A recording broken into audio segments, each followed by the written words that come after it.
What really happened with your host, Mike Rivero. You're listening to the Republic Broadcasting Network, where you'll find out what the Fukushima's going on. And aloha, America. Welcome to our show today. It's Friday, March 30th, 2018. It's Good Friday. Easter, of course, is coming up on this Sunday. And we have lots of stuff to talk about today. The phone lines are open, 800-313-9443. Mike is in our control room, twiddling the dials, keeping us out of trouble, ready to answer the phone when you call on in. And sadly, because it is Good Friday and Claire is involved at her church, she will not be joining us in hour number 3 today. So let's get on into it here. And starting right off here with Jeff Sessions. As you know, yesterday Jeff Sessions refused to appoint a second special counsel to probe FBI misconduct. Now, today he's trying to sort of deal with the backlash from that by saying that he's named this federal prosecutor out in, I think it's Utah, to look into the matter. But once again, we're seeing we have an attorney general whose job it is to protect certain people from the letter of the law. And apparently Sessions has also got himself back on the cover of Time magazine. And both of these are an annoyance to Donald Trump. And a lot of people are saying it may be time for Sessions to go. Certainly we're getting that from Larry Klayman down there at Freedom Watch, saying that it's time for Sessions to be let go. And of course, Klayman is out there saying that he wants to be named special counsel, looking into some of these government misbehavior by the FBI and the Department of Justice. I personally think it would be a really great idea. And he's trying to get a petition with enough signatures, which unfortunately will probably be ignored by everybody in the deep state. But yeah, Klayman would be great.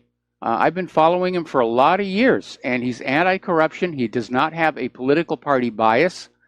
I first became aware of him all the way back 24 years ago when he was still in charge of Judicial Watch, and they were looking into the Vince Foster case. So, anyway, story coming out of Zero Hedge. Apparently, former Deputy FBI Director Andrew McCabe lied 4 separate times to the Department of Justice and the FBI, including 2 times while under oath with Inspector General Michael Horowitz. This is coming from Representative Jim Jordan in an interview on Fox News. And this is the first time the public has heard more details of the circumstances behind the decision to fire McCabe, just over 1 day before he qualified for his full pension. He's still getting a partial pension. But he was lying, and he's not supposed to do that. Now, apparently there's been another FBI agent, Terry James Albury, who worked in counterterrorism, who has been exposed as one of the leaks, leaking classified information to the corporate media, and he's now been charged with 1 count of knowingly and willfully transmitting documents and information relating to national defense to a reporter for a national news organization. And apparently he's also refusing to hand over documents to the government.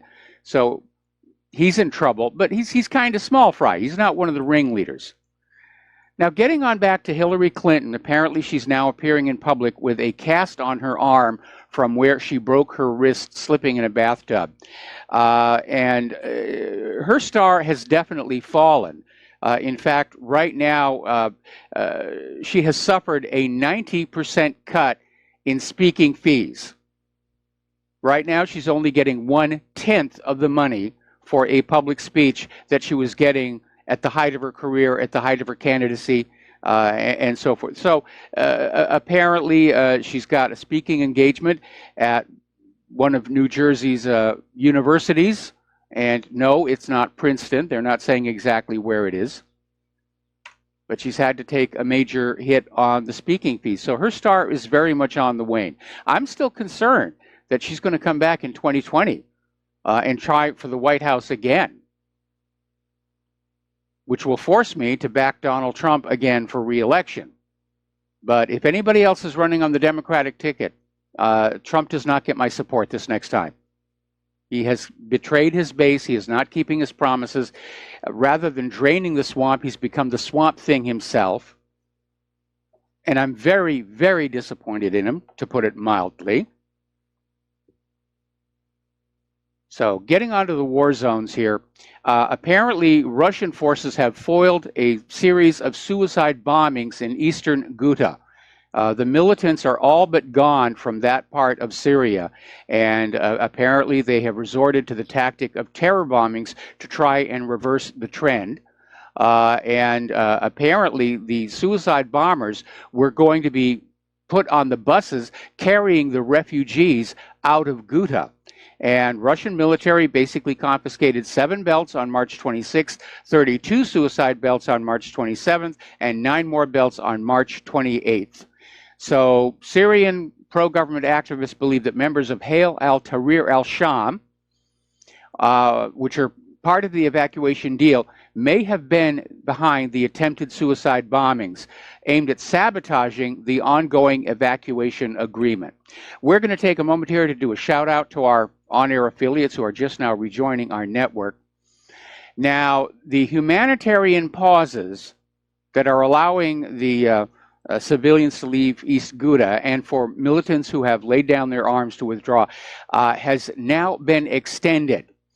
And apparently the Falak al-Rahman militants from Arbil are basically leaving for Idlib for the de-escalation zone. So it's going very well there. And this may be the reason that Trump yesterday said that we're leaving Syria and we'll let somebody else take care of it. Why not let Syria take care of Syria? Seems like an easy idea. Down in Turkey, President Erdogan is saying that Turkey is ready to attack the U.S.-backed Kurds in Manbij. So that part of Syria is still very much in play. Again, the U.S. should have just left well enough alone. Now, the reason I'm saying that Trump is saying that we're leaving Syria is there are indications to the contrary. In fact, apparently the Defense Department is saying they have heard absolutely no word about starting to leave Syria. And more importantly, more telling, over at the pacobserver.net, they have a story about how United States and British and Jordan are deploying troops and tanks on the border with South Syria. And basically they have aerial photos from Syria's Joint Operations Command showing the heavy military presence of U.S., UK, Jordanian troops on the Syria-Jordan border areas. Now, this seems to contradict Trump's statement that the U.S. is giving up on Syria, which means that if Trump made that statement, but they're still planning on attacking, then there has to be some kind of a false flag to say, oh, gee, look what happens. We said we were going to leave Syria, and look what Bashar al-Assad did, and golly gee whiz, we got to go on in, and we got to just give them what for. Now, over at the United Nations, Nikki Haley is out there just screaming and yelling and tearing her hair out about Russia, blaming them for the, you'll pardon the expression, fall of Syria's eastern Ghouta. Well, from the point of view of Syria's government, it's the liberation of eastern Ghouta. So Nikki Haley basically is condemning the forced surrender of one of the last rebel-held enclaves in Syria, and basically is accusing the Syrian government of using the UN-backed ceasefire to accomplish it.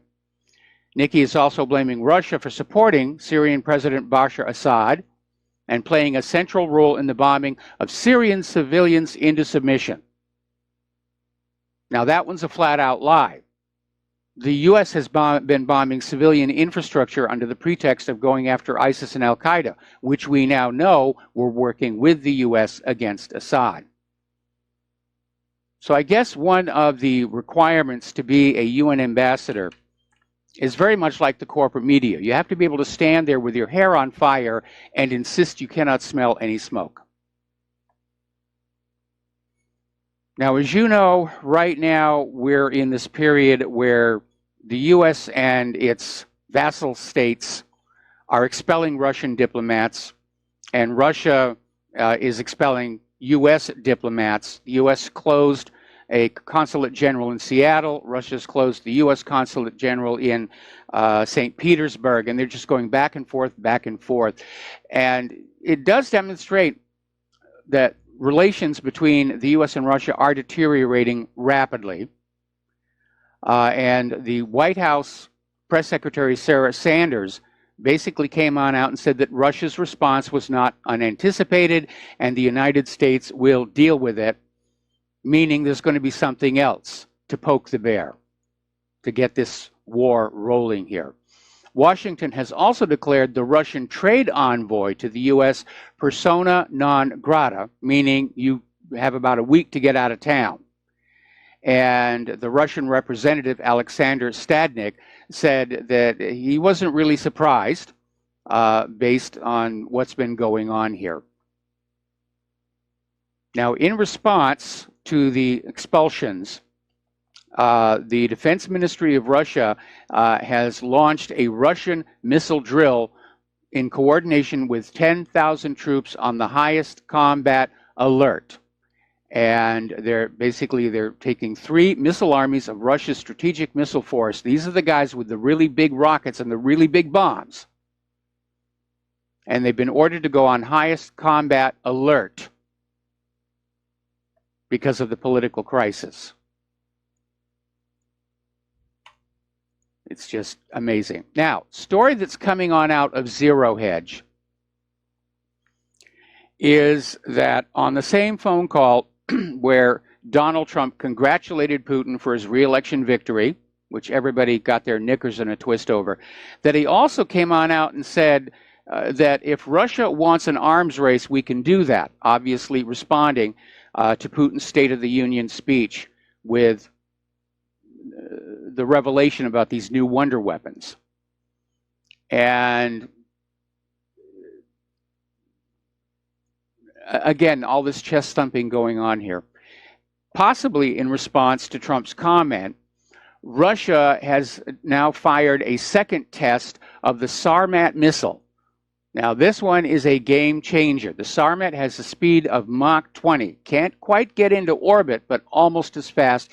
It carries a payload of 10 tons, meaning it can carry up to 24 of Russia's new Avangard hypersonic glide vehicles. Now, these are the reentry vehicles that are maneuverable. They can make high-speed evasion maneuvers, and they come down very fast. Putin has described them as striking like a meteorite, like a fireball. And a little later in the show, we're going to have some more of Russia's new weapons that weren't even mentioned in his speech. Stephen Cohen is out there. Now, first of all, he's professor emeritus of Russian studies and politics at NYU and Princeton. And he's out there saying that all of these unproven allegations against Trump and Putin are bringing us closer to an outright nuclear war. And he's talking about Russiagate and the Skripal affair, neither of which seem to have any basis in reality. But the U.S. is pushing Russiagate, the U.S. media. The British media is still on the Skripal affair, and they're out there they're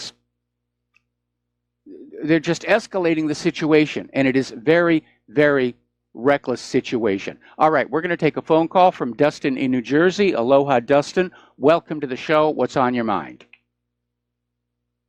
Nobody's backing down, Mike. We're at war already.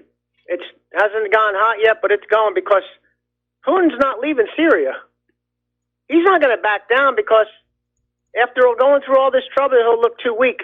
And he ain't moving, you know, Nope. And it's up to Trump to, decide what he's going to do.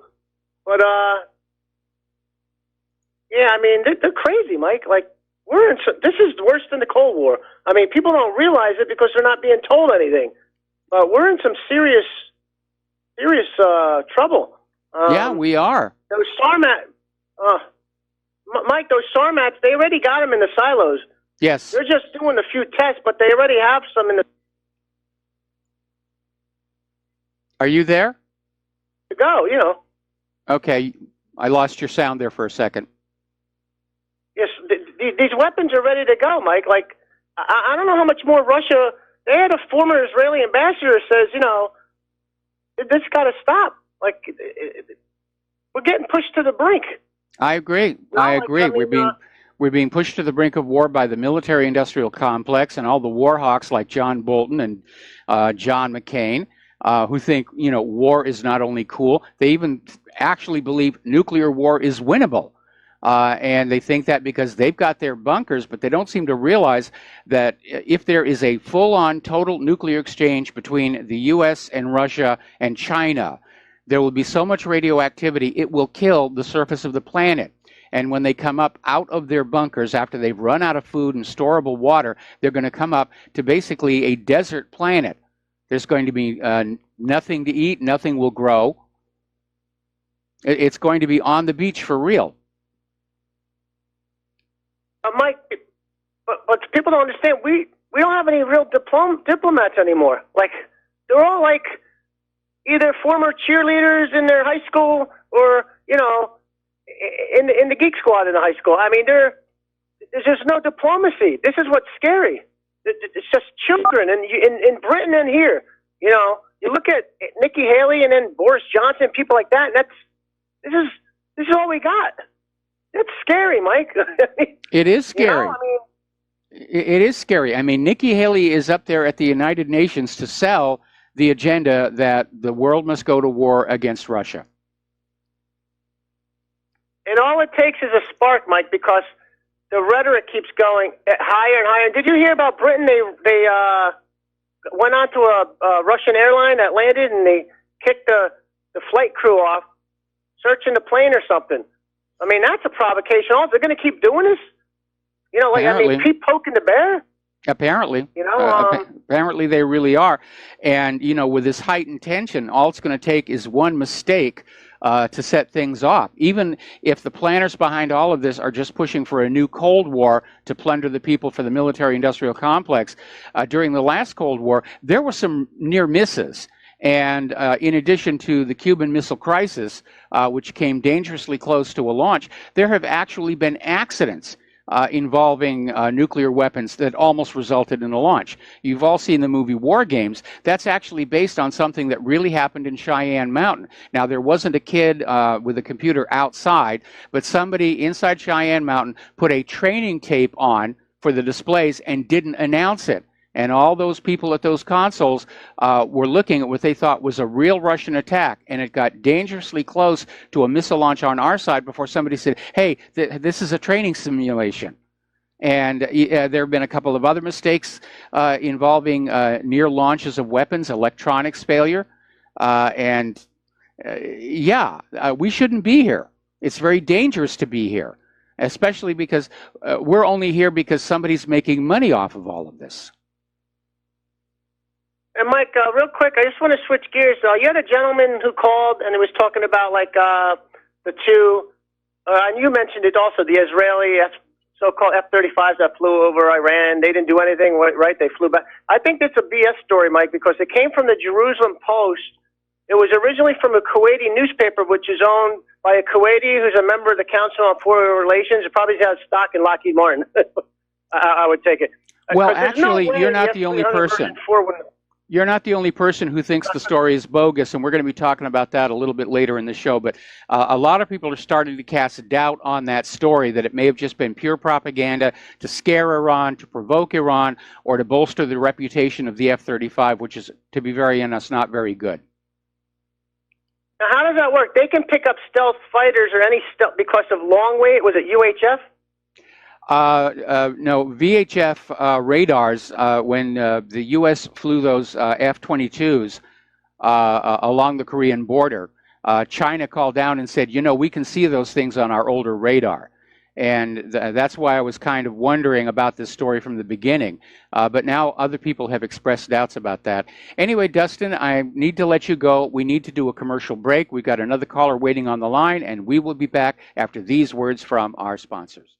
Aloha, welcome back to our show here. And before we take the next phone call, folks, we are really in a war between the corporate media and the independent media. And the corporate media is pulling out all the stops to try and silence us, as the promo said, to take away our advertisers. Advertisers are being threatened. They're playing dirty. And we need your help. There's no other way to put it. We're not going to be able to continue unless you are willing to step forward and join with us. So if you are able to, the postal address to send check, money order, or if you prefer anonymity cash, is Republic Broadcasting Network, 2251 Double Creek Drive, number 302, Round Rock, Texas, 78664. If you want to call on in and pledge to be a recurring subscriber, that number is 800-724-2719, extension 03. The network thanks you, and obviously donors to whatreallyhappened.com, I thank you, because it's really needed and it's appreciated. Even little tiny donations. If everybody listening to this program sent just $5 to RBN, it would make a tremendous difference. Okay, let's go back to the phone lines now. Mike in Kentucky, aloha. Welcome to the show. What's on your mind? Well, I've heard, and I guess William Benny confirmed it. I guess other people have confirmed it. They're scanning like every piece of mail. So if you're going to send cash donations, probably the old thing that I used to hear years ago was to fold it up in like a foil or something opaque, so that the postal workers won't by chance see through the envelope and see there's cash. Yeah, in there. I've gotten some donations that way, where it's an envelope with no return address, and inside is a foil packet with some cash. Yeah, yes. The scanners can detect it apparently, and I would say Mylar might even work better, because I have to wonder if they detect metal, if it would flag it, So maybe a Mylar, something you can't see, with light see through there, so the postal workers by chance wouldn't steal it. But what I talked about, or what I called to talk about, was just some of the absurdity that, I don't know, I had to read. We had phase elective science fiction when I was in high school. I had to read Alas, Babylon, and I read some other science fiction, Down to a Sunless Sea, and some of these other, post-apocalyptic novels. So, I mean, I knew even before Fukushima happened that if the power, it just takes, a couple of grid. Didn't they have a near space detonation that took the grid out in Hawaii? Yeah, they did. It was the first test of a nuclear weapon outside the atmosphere, and they were not expecting what happened, which is that it generated an EMP pulse, and it knocked out the power and radios right here on the island of Hawaii. Well, it's probably in 1990. I think I was watching CNN, and you know how they used to repeat stuff like every 4 hours. You'd see the same stories for like 2 days. I saw the story over and over again. This guy had invented a way to take the waste plasma slag coming off of steel mills and drop those pellets out of the fuel rods in there, spaced apart where they couldn't reach criticality, and you created this inert ingot of the stuff that could be loaded around with a forklift and put on a truck and dumped off in the ocean somewhere, and it would allow the fuel pellets to go, decay over time into something that would be inert, or you could put it down a salt mine or something like that. So to me, it looks like increasingly that they do not want to do anything with this nuclear waste sitting around, because at least for the initial 6 years that these fuel rods are hot and sitting in the cooling ponds, it is a de facto doomsday weapon, just like it's depicted in Dr. Strangelove.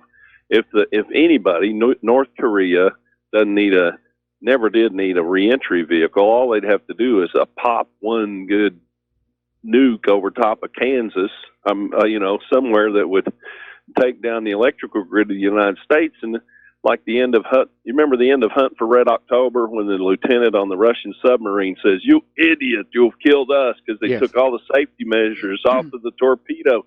It would cause 90 Fukushimas or more, because some of these nuclear sites in the U.S. have multiple the times of fuel sitting around that Fukushima has. So once it goes criticality, or once it evaporates the water out of the fueling pond, catches on fire, ignites the hydrogen, and it starts spraying these fuel pellets out, in a gray plume.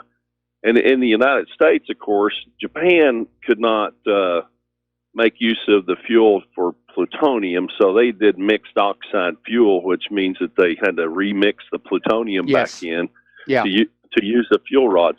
Well, that made that explosion a little more dangerous because of the plutonium, but it looks like most of the nuclear industry in the United States is basically just to make fuel for nuclear weapons.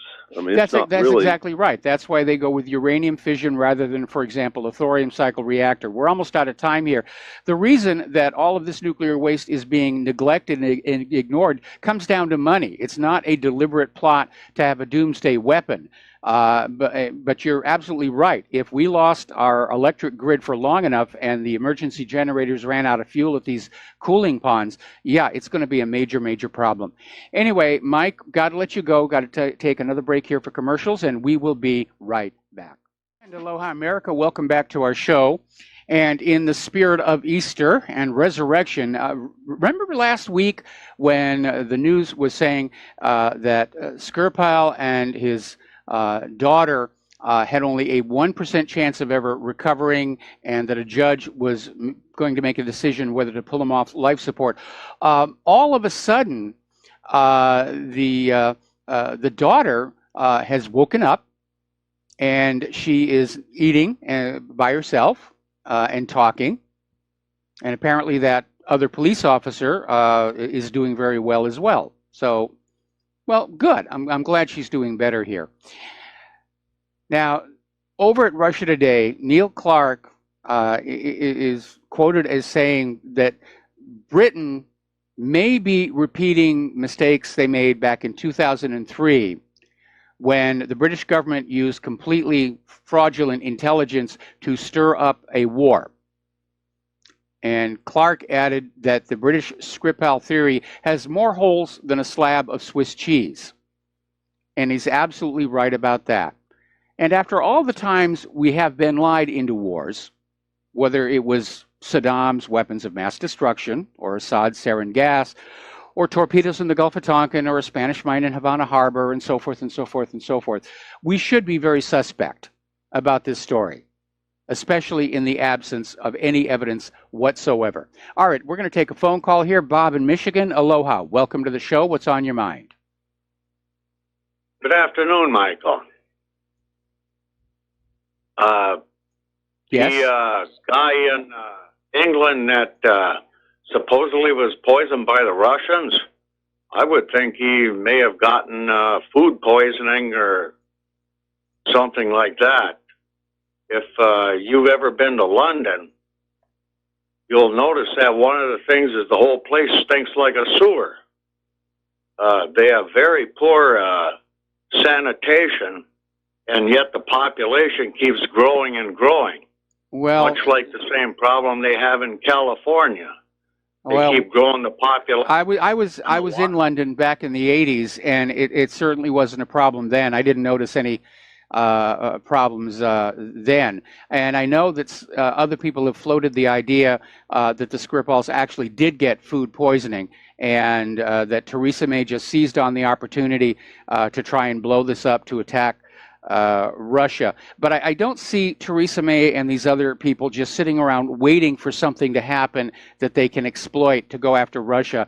And I do think something was done to the Skripals. It may not have been Novichok, but I think something definitely was done to them.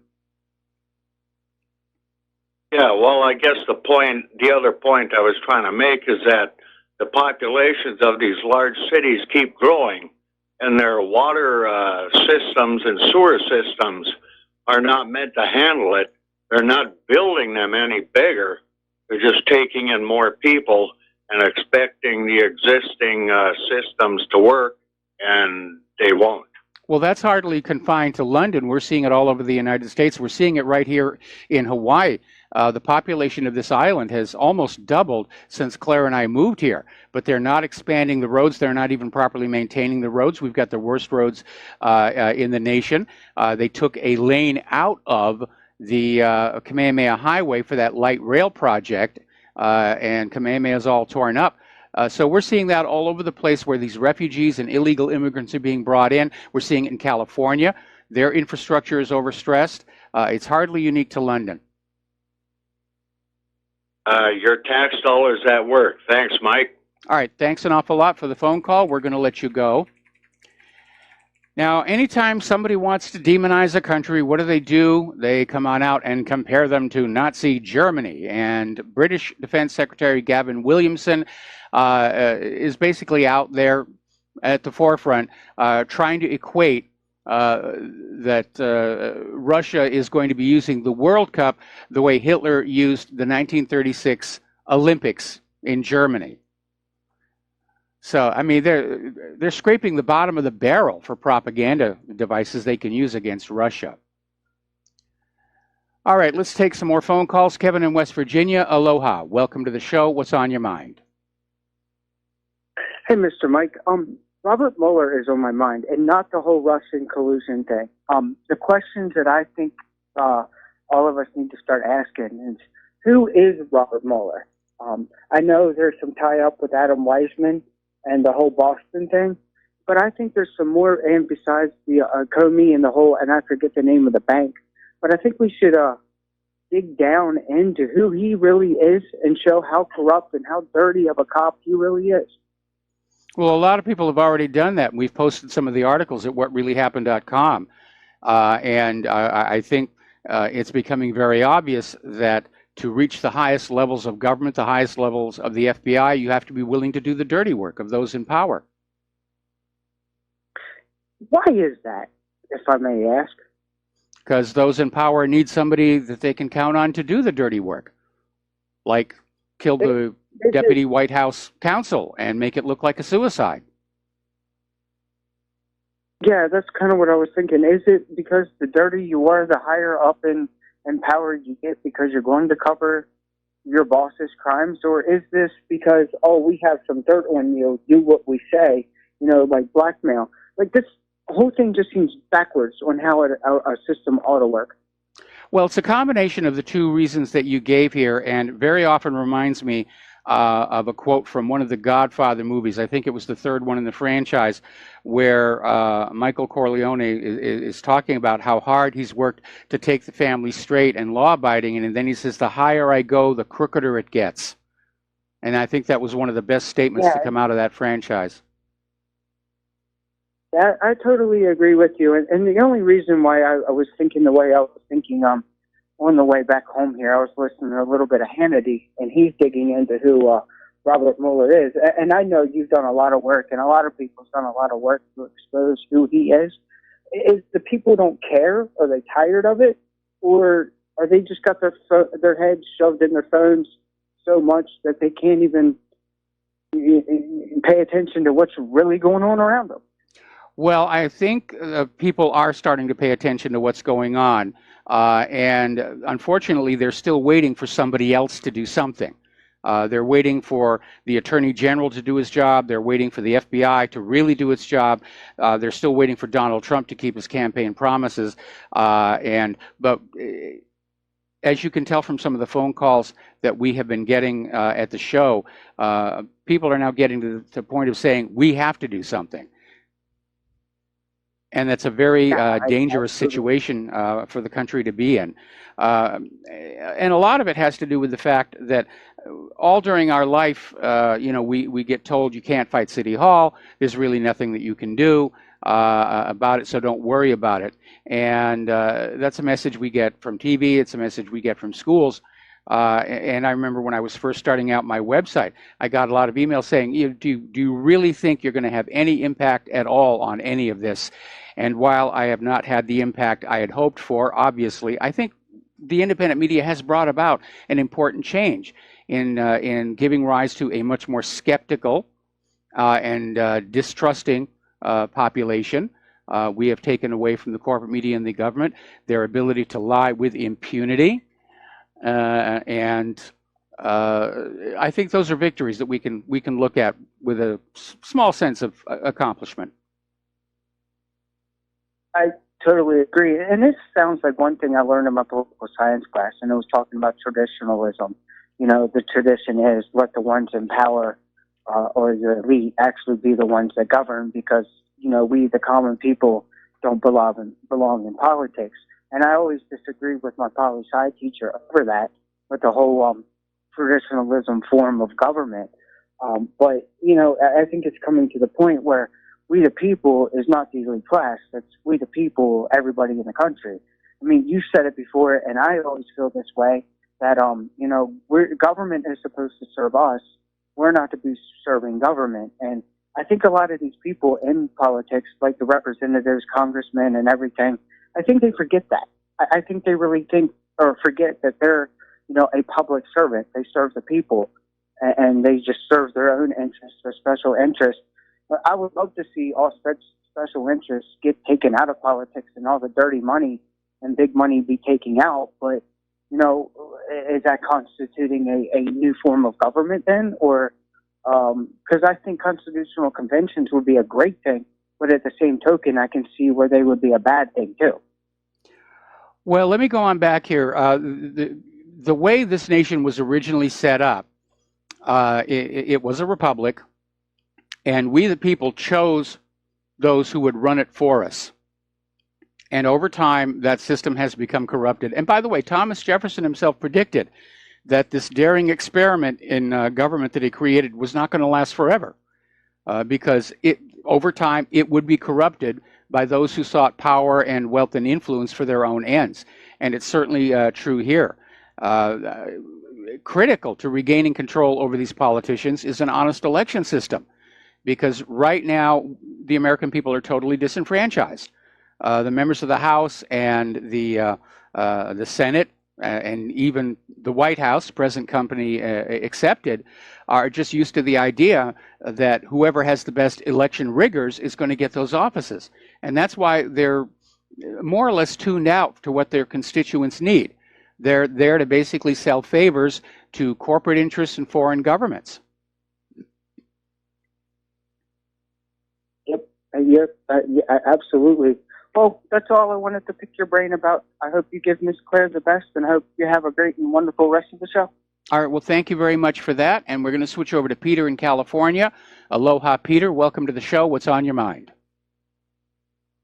Yeah, hi, Michael. I wanted to point out the similarities of what is going on, all the common threads of what's going on around the world when Trump runs on a sort of rapprochement with Russia, and of course the intelligence community and the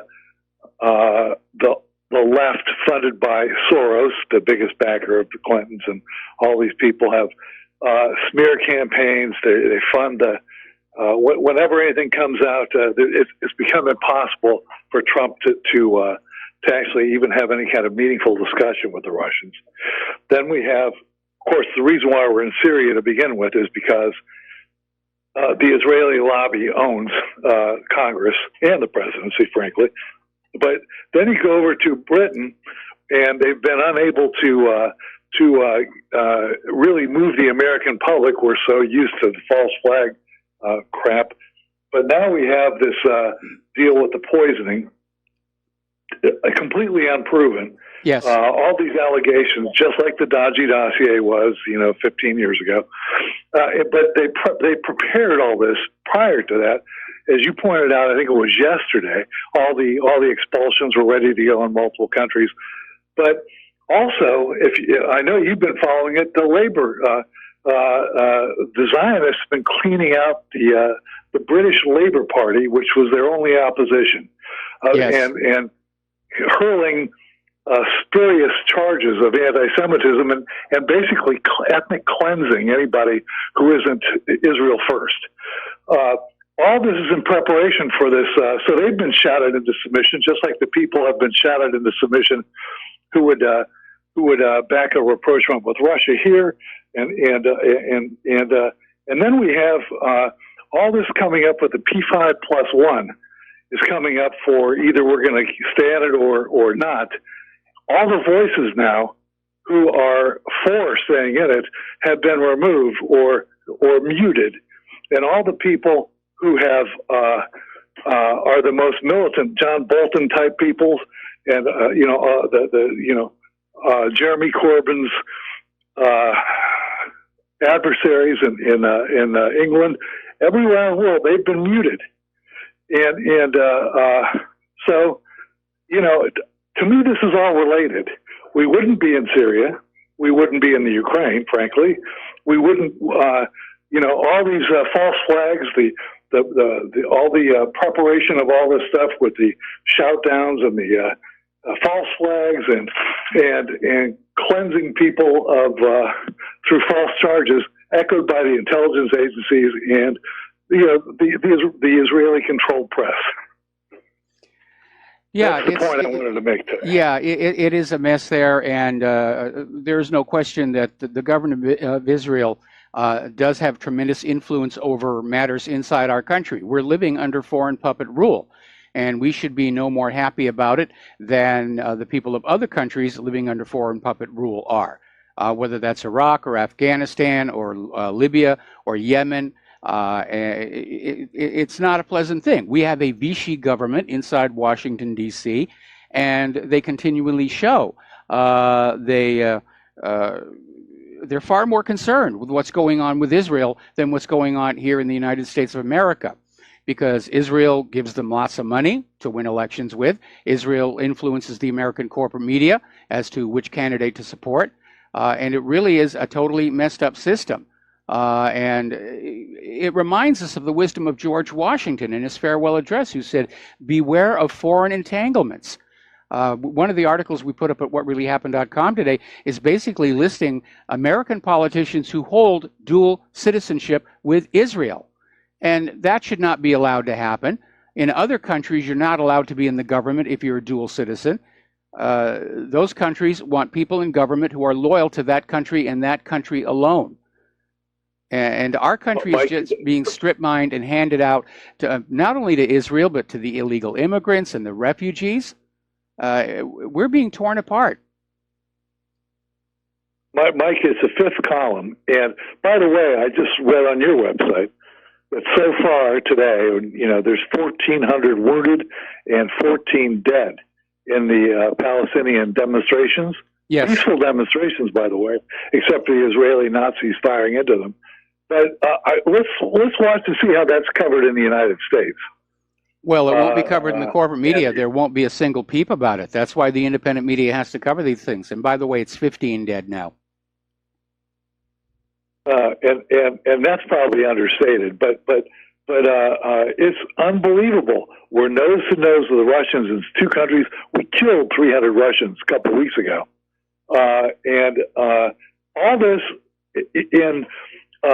against all American interests. We have no interest in Syria or Lebanon, for God's sake. Well, the interest is a stepping stone to confrontation with Iran, and there was also a pipeline route of way that was involved as well. Same reason we went into Afghanistan, an oil pipeline. Peter, I got to let you go. We got to take a break for commercials. We got another caller waiting on the line, and we will be right back. And aloha, America. Welcome back to our show. We're going to go back to the telephones now. Rick in Arizona. Aloha, Rick. Welcome to the show. What's on your mind? Trump and CNN's on my mind. Trump, like any other entertainer, is a product of scouts in the entertainment industry, a.k.a. the mafia.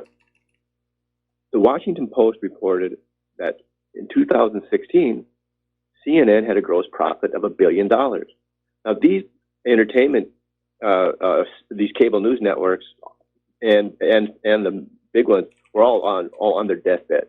But Trump, the ratings machine, brought them all back to life. Now, isn't that sweet? Trump is not a friend of working class people, and we're all going to find that out. If you're still on the Trump train, just look in the mirror and see how big your ego is. It's just not letting you admit that you made a mistake. This guy is bad news. I don't see anything good coming out of Donald Trump.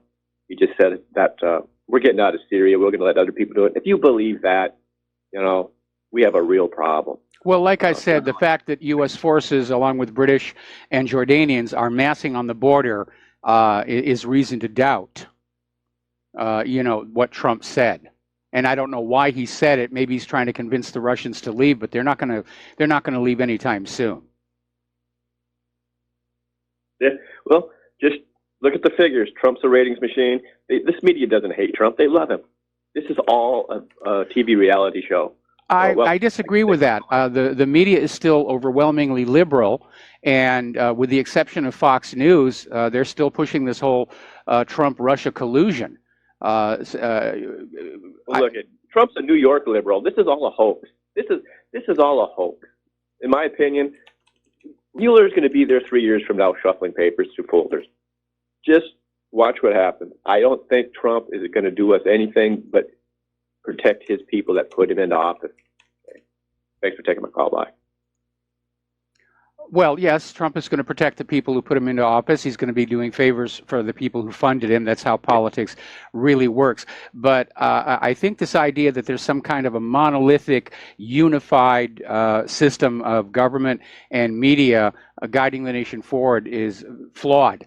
I'm seeing deep factions emerging. Different little groups that have different agendas, and they're literally at war with each other. We're still seeing the Democrats at war with Donald Trump.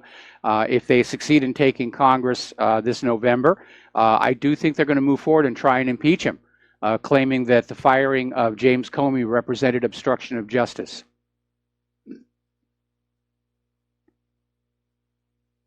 Ricky, you there?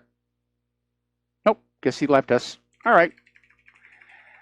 Okay, now, more concerns going on here, again, with this. Theresa May is just pushing this new Cold War, which has a risk of becoming a hot war. And she's basically pushing not only against Russia, she's now escalating her talk about the need to deal with North Korea. And so they're all ramping up. Again, I think a lot of it has to do with the fact that these governments of these nations and the European Union have become very unpopular with their people, and they need enemies and wars to try and get loyalty back. That if they get a war going, we'll salute the flag, we'll forget all about the mishandling of our nations, and send our children off to war. Don't think it's going to happen. Don't think it's going to work that way. We'll be back after station identification. Aloha, America. Welcome back to our show here. Now, Turkey is breaking with NATO. They're refusing to expel Russian diplomats. So more and more countries are basically jumping off this Skripal bandwagon, if you will. And basically, the Turkish government came on out and said there is a positive and good relationship between Turkey and Russia. And I'm sure that that botched coup d'etat a few years back probably had some influence on that decision here. Now, the Kremlin is out there talking about the propaganda that has been coming out about that shopping mall fire in Russia, in Kemerovo. And apparently there's a lot of hysterical reporting coming on out claiming that hundreds died, that it was terrible, there's no building safety, and so forth and so on. And the Kremlin is saying that most of these fake reports on the Russian mall fire are coming from Ukraine, which makes sense. Ukraine wants to badmouth Russia, and Turkey, which is a little bit more of a head scratcher. But apparently a Moscow court arrested in absentia a Ukrainian prankster who's been spreading false information about the number of the victims in the accident. So there's a lot of lies out there, and we all have to be very skeptical, and we have to be careful, and we have to be analytical, that we are able to separate propaganda out from real information. Remember, truth is the first casualty of war, and we're at that stage here. Now, flipping on back to Syria, this story just came on in. This is from FortRuss.com, and apparently the Russian Foreign Ministry, through spokesman Maria Zakharova, is expressing concern about U.S.-led activities in the Al-Tanf region of Syria on the Jordanian border, because heavy equipment is now arriving there. By heavy equipment, of course, they mean main battle tanks, self-propelled artillery, and so forth and so on. Now, the Al-Tanf military base is an illegal U.S. installation. The U.S. did not have permission from Damascus to build a military base on Syrian soil. So now we're seeing the deployment of this heavy equipment across the border from Jordan in Syria itself. So I don't know what Trump was saying about we're leaving Syria, but there's cause to doubt that that's really what's going on. And if he said that to placate the anti-war people in this country or to get the Russians to relax, but at the same time they're obviously preparing for a major campaign, then there's going to be a false flag. And it could very easily be some kind of a chemical weapon attack right here in the United States of America to be blamed on Assad. But again, look for what should be there and isn't. And what isn't there is a motive for Assad to do something that stupid, knowing what would result. Now, as you know, earlier in the show, we had somebody call on in and say that the story about Israel flying 2 F-35s into Iran, flying around, targeting sites, and getting on out without being detected was suspect. And that opinion is being shared over at The Aviationist, saying that there are too many weird things about this story. And first of all is the source. Al Jazeera is often used to deliver Israeli propaganda and PSYOPs messages. The Israeli Air Force operates more than 7 F-35s, at least 9. We don't really know how many our government has given them. And their range is about 2,000 kilometers. So it does not allow the aircraft in stealth mode to fly to Iran twice without a stopover or aerial refueling. And those aerial refueling aircraft are not radar stealthy. In order to fly from Israel to Iran, the F-35 has to have external fuel tanks, and those are not radar stealthy.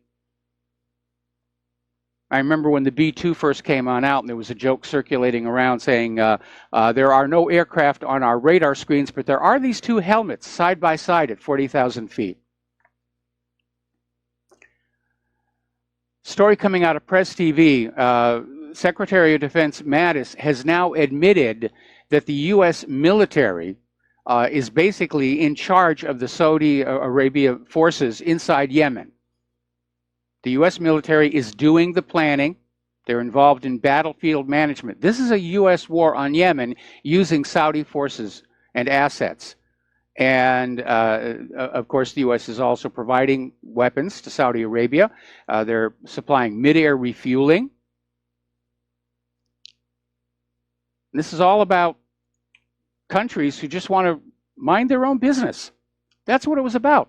Several years ago, the U.S. went into Yemen and they staged one of their regime changes, and they put in a puppet government, a ruling junta. And the people of Yemen don't want to be ruled by foreign puppet governments. So they kicked the puppets out and they set up their own domestic government, and that's what triggered the current situation. The U.S. wanted to go back into Yemen and slap them down and say, once you are under our puppet rule, once you are a vassal state, you will stay that way. And that's the whole point of this U.S.-backed, U.S.-controlled Saudi attack on Yemen, to basically bomb, kill, and starve them into accepting foreign puppet rule. And I have to admit, there's a lot of respect for the people of Yemen, because they're just being pounded on and they will not back down. We're going to take a minute here to do a shout out to our on-air affiliates who are just now rejoining our network. Now, up in Afghanistan, the U.S. military is planning to basically loot Afghan mineral deposits for some time. And apparently the New York Times back in 2010 quoted a 2007 Pentagon memo saying that Afghanistan could be the Saudi Arabia of lithium. So companies here in the United States of America are planning to basically extract Afghanistan's enormous reserves of valuable rare earth minerals. These are the ones that the electronic industry is highly dependent on. And they're basically justifying it, saying, well, this is how we're going to defray the cost of U.S. assistance to Afghanistan's U.S. puppet government. And the U.S. Geological Survey is estimating the total value of Afghanistan's mineral wealth at roughly $1 trillion with a T dollars. So now Turkey has arrested 6 members of the Gulen movement in Kosovo, and these 6 are thought to have taken part in the aborted coup d'etat against Erdogan in 2016, which Erdogan is still convinced was backed by the U.S. and directed by Fethullah Gulen, who is still living inside the United States of America. And according to Turkey, the people arrested are accused of helping what are called FETO members flee Turkey to countries like the United States of America. Now, as one of our callers just mentioned, there is a demonstration by the people of Gaza celebrating what is called Land Day. And they're basically marching along the border with Israel. They're basically marching up to the bars of their cage. But it's been a peaceful protest. And Israeli troops have now killed 15 Palestinians and wounded 1,500 other. They're using live ammunition. They're using drones that drop tear gas on the Gaza protesters. And you won't see that on the American corporate media either. Now, yesterday we were talking about how Israeli forces assaulted and beat Palestinian Christians during the Palm Sunday celebrations last Sunday. Well, apparently in advance of Easter, Israel is blocking Palestinian Christians in Gaza from praying at the Church of the Holy Sepulchre in Jerusalem this Easter. And that, of course, is the church where Christians believe Jesus was buried and resurrected. So obviously for Easter, it's a very important holiday. And Israel is also imposing a tight closure on all Palestinians in the occupied West Bank and Gaza Strip for 9 days around Passover. Now, over in Europe, a Palestinian Dutch citizen is suing 2 senior Israeli military commanders for the bombing of his family's home during Israel's 2014 attack on the Gaza Strip. And on July 20th of that year, without warning, an Israeli airstrike destroyed the house in the Al-Barij refugee camp in central Gaza, killing 6 members of Ismail Zaida's family and a 7th person who just happened to be visiting. Now, Ziada now lives in the Netherlands, and he's married to a Dutch citizen, and he was not allowed to attend the funerals of his family members due to Israel's blockade on Gaza. So he's trying to sue them in court. I wish him luck. I don't think anything will happen, but I do wish him luck. Now, Israel has pledged a record $705 million to Israel for missile defense system. And supposedly, this is to allow Israel to build long-range interceptors to deflect a missile attack coming in from Iran. The reality is that most of the money is going to go to the Iron Dome system, which is used primarily for shooting down makeshift rockets from the Gaza Strip, because they go through a lot of those Iron Dome missiles. Those makeshift rockets don't fly straight. They usually are corkscrewing, and that makes them almost impossible to hit. And so Israel will fire something like 10 Iron Dome missiles to get just one of those makeshift rockets. Now, I want to remind everybody that back in 1976, there was a law passed by Congress, signed by the President, called the International Security Assistance and Arms Export Control Act. And it, along with so many other laws like the Glenn Act and the Symington Amendment to the Foreign Appropriations Act, specifically says the United States government cannot give financial aid to Israel because it is in possession of nuclear weapons technology and refuses to sign the Nuclear Non-Proliferation Treaty. So our government is basically breaking the law every time it sends even a penny of your money to Israel. And frankly, as long as we have American citizens sleeping in alleys and eating out of trash dumpsters, this government has no business sending any money to any government outside our borders. It's an absolute betrayal of the American people. Now, over in South Korea, they're moving closer to this meeting between Moon Jae-in and Kim Jong-il, and I'm sorry, Kim Jong-un, and they're slated to meet in person on April 27th. And this is the first time in 11 years that the heads of state from the 2 Koreas have met, and it's all moving along positively. And the U.S. is not happy with this. And apparently the U.S. has been putting pressure on South Korea to just call this meeting off. And South Korea is standing up to the U.S. and saying that, you know, this really isn't any business of the United States until Donald Trump himself actually takes part. Now, Trump is now saying that he may hold up the new South Korea trade pact until a deal is made with North Korea. This is an attempt to get South Korea on board with the U.S. agenda against North Korea. I don't think it's going to work. I don't think it's going to work. South Korea, like China, is a manufacturing powerhouse. They manufacture electronics, they manufacture cars, and people all over the world buy them. South Korea doesn't really need the United States economically, and I don't think this is going to work. Now, as you know, when Putin had their equivalent of the State of the Union speech, he announced several new weapon systems. Some are still in final testing, some are actually out in the field. But it turns out Russia has some other game-changing weapons that weren't in the speech.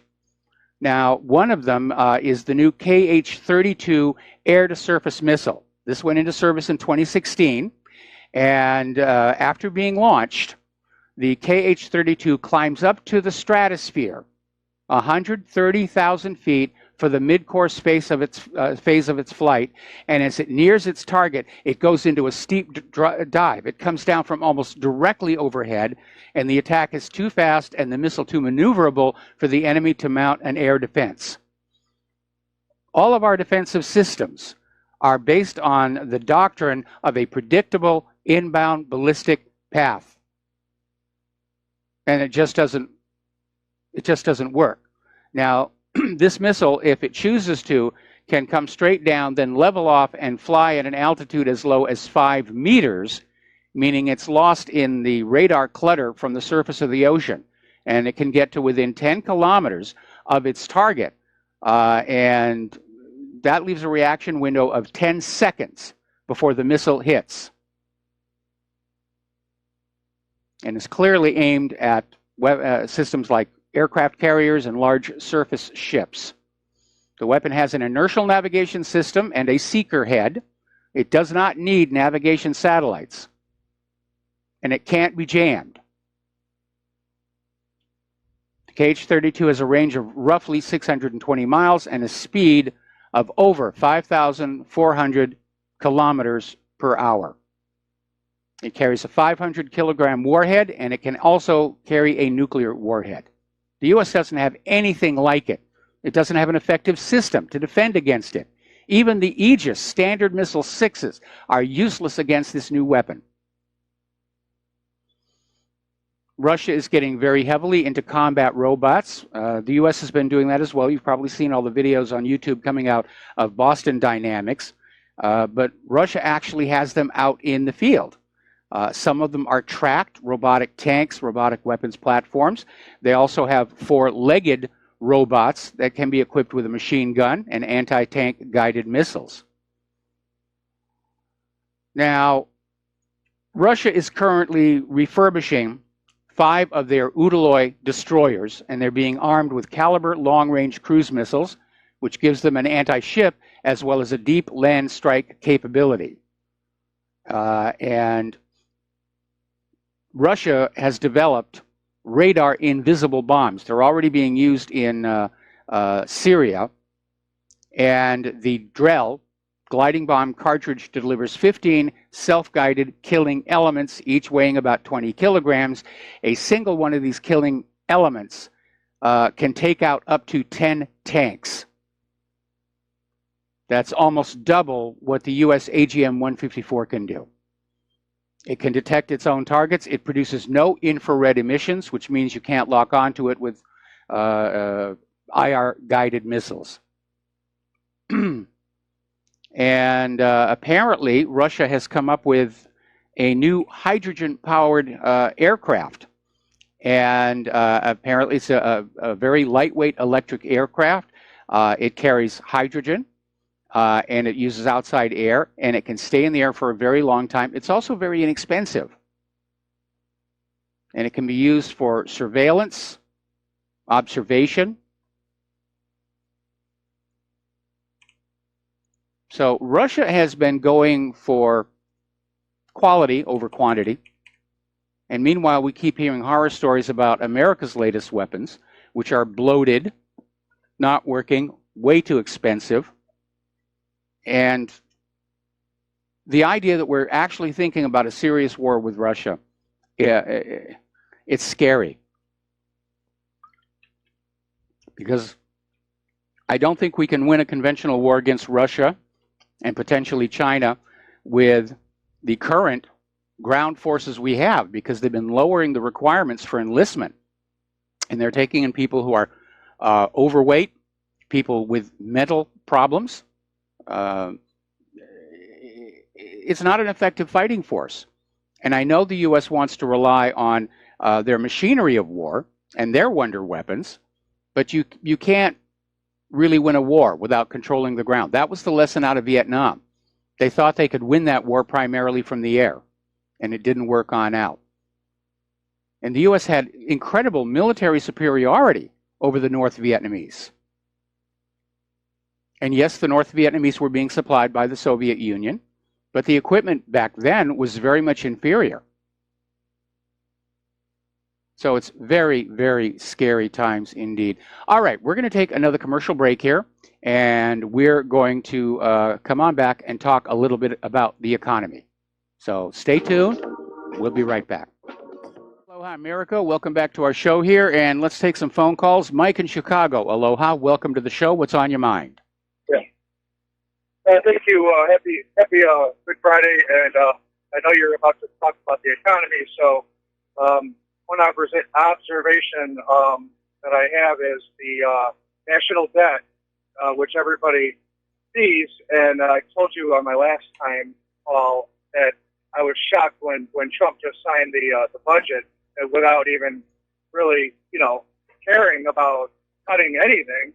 But the fact of the matter is that Mr. Powell, our Federal Reserve Chairman, I believe he is, right? Is he a chairman? Yes. President, okay. He raised the interest rate by a quarter, so now it's 1.25%. But here's what happened. There really wasn't an interest rate hike because, as a money junkie will tell you, that the dollar is weak and the dollar is in trouble. Actually, if you put up like a 1 year on the dollar, you'll see a head and shoulders. Well, it never recovered from the neckline, and it's still weak and getting weaker now. That being said, the Fed, Powell and the central bankers, what they're doing, either in collusion or not, it could be just our central bank, but that's another story we could talk about is collusion. That happens, but what they're doing is they're keeping the dollar down artificially, and therefore there really wasn't. And we're still at probably zero rate with the weakness in the dollar right now. So I'm just telling you, this whole thing is a big mirage, okay? Because if something happens, and now the money junkies will tell you this too, if we have a war break out or we have something real funky going on, that, certain funky things have been going on, but the market's been dismissing them, And I also heard in the past 8 years that the central banks, through that collusion I was just talking about, have kept the VIX, the volatility index, suppressed, right? So that all these markets can just melt up, all right? Which you've seen. Now we're seeing a little bit of a correction, but the dollar is still going down. Now the money junkies are going to tell you they're waiting to see a black swan called the debt get out of control, and then people will rush to the dollar for safety, and then the whole thing explodes. You know what I mean? So I know I'm getting a little probably scientific here, but the average person on the street doesn't even know what $1 trillion is. And the reason I called is this whole thing is I don't know. It's really funky because you can't have any interest rates whatsoever when you got 21 trillion in debt. And I swear to gosh, GOSH, that I just saw 20 trillion, and now all of a sudden it's 21 trillion. I mean, what am I going to see next? 25 trillion? I mean, in the next 6 months or a year? Oh yeah, it's completely out of control. I'm confused here. It's completely out of control. So these are the things that we, I watch. And like I say, we've had quite a few things. We had Fukushima. Help me out here.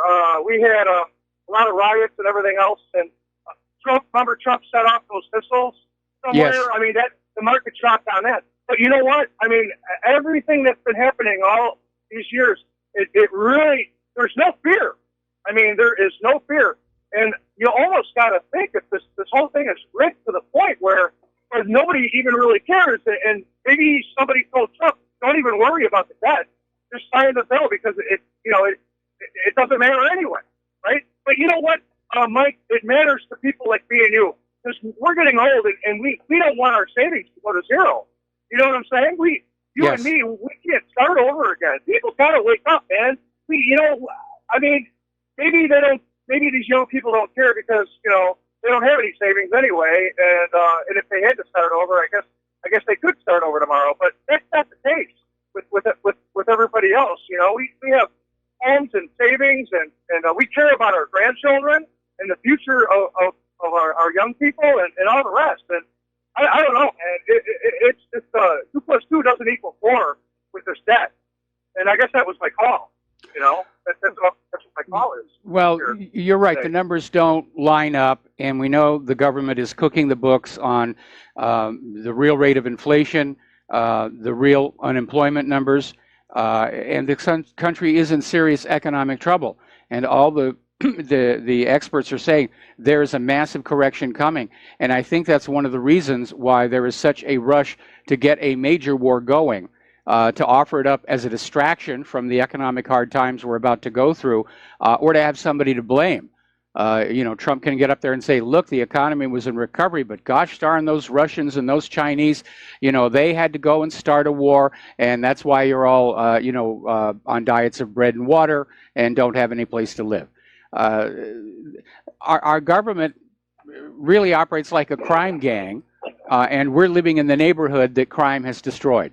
Anyway, Mike, I got to let you go. We got to take another break for commercials, and we will be right back with more phone calls.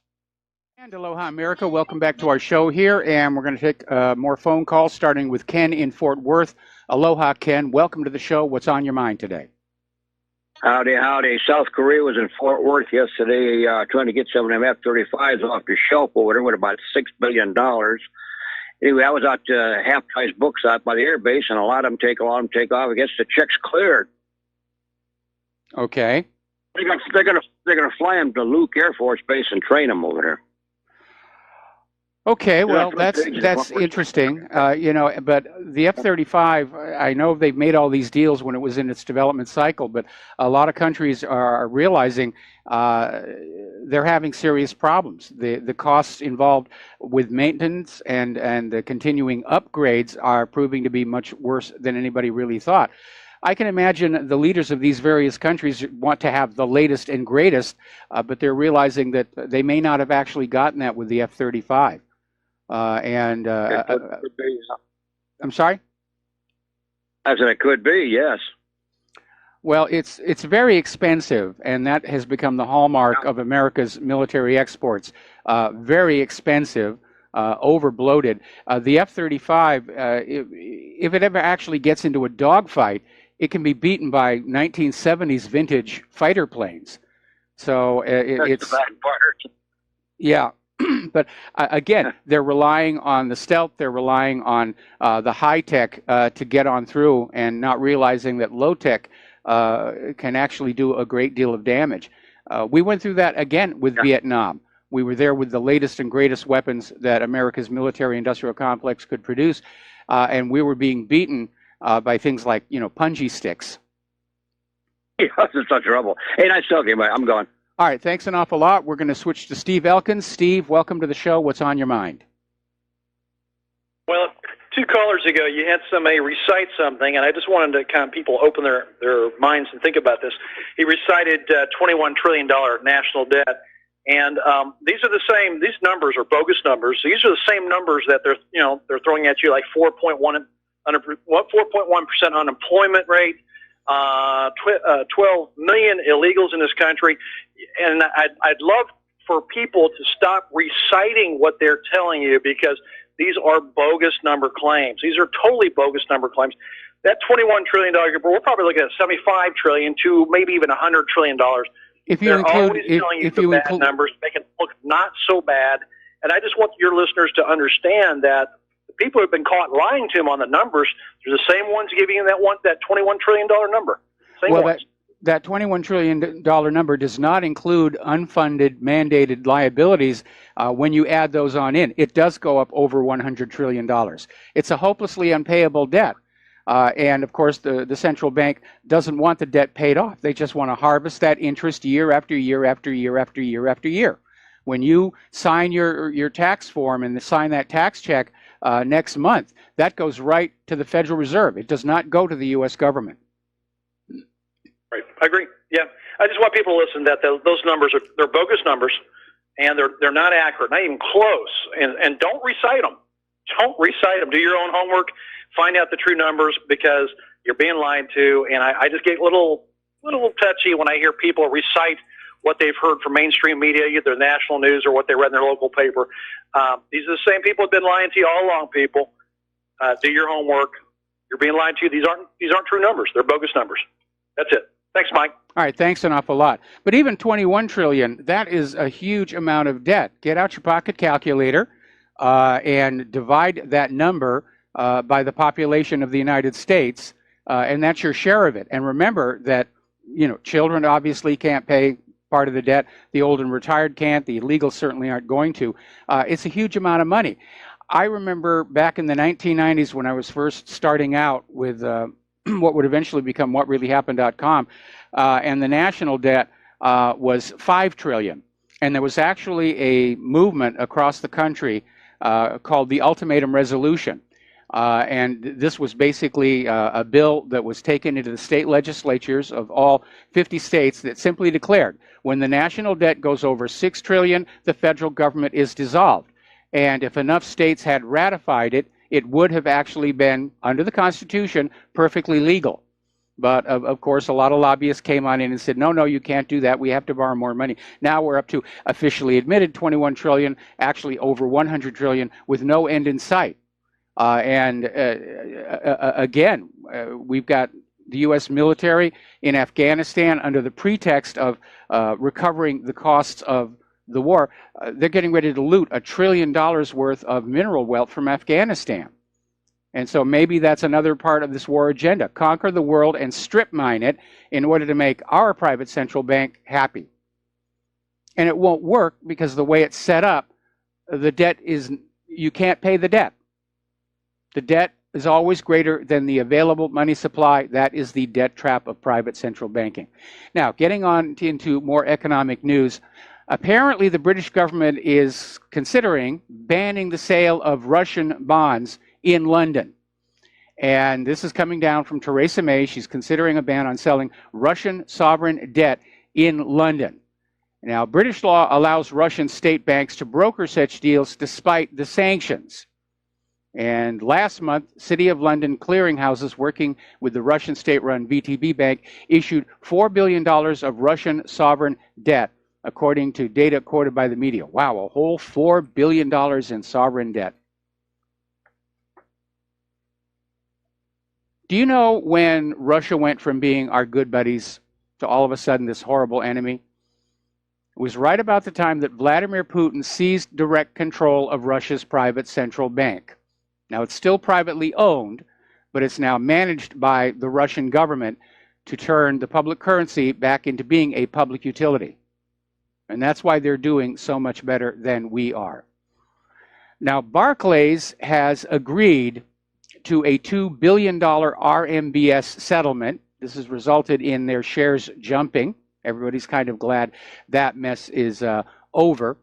But apparently, the Department of Justice handed this British bank this victory to settle allegations of malfeasance dating back to the 2008 financial crisis.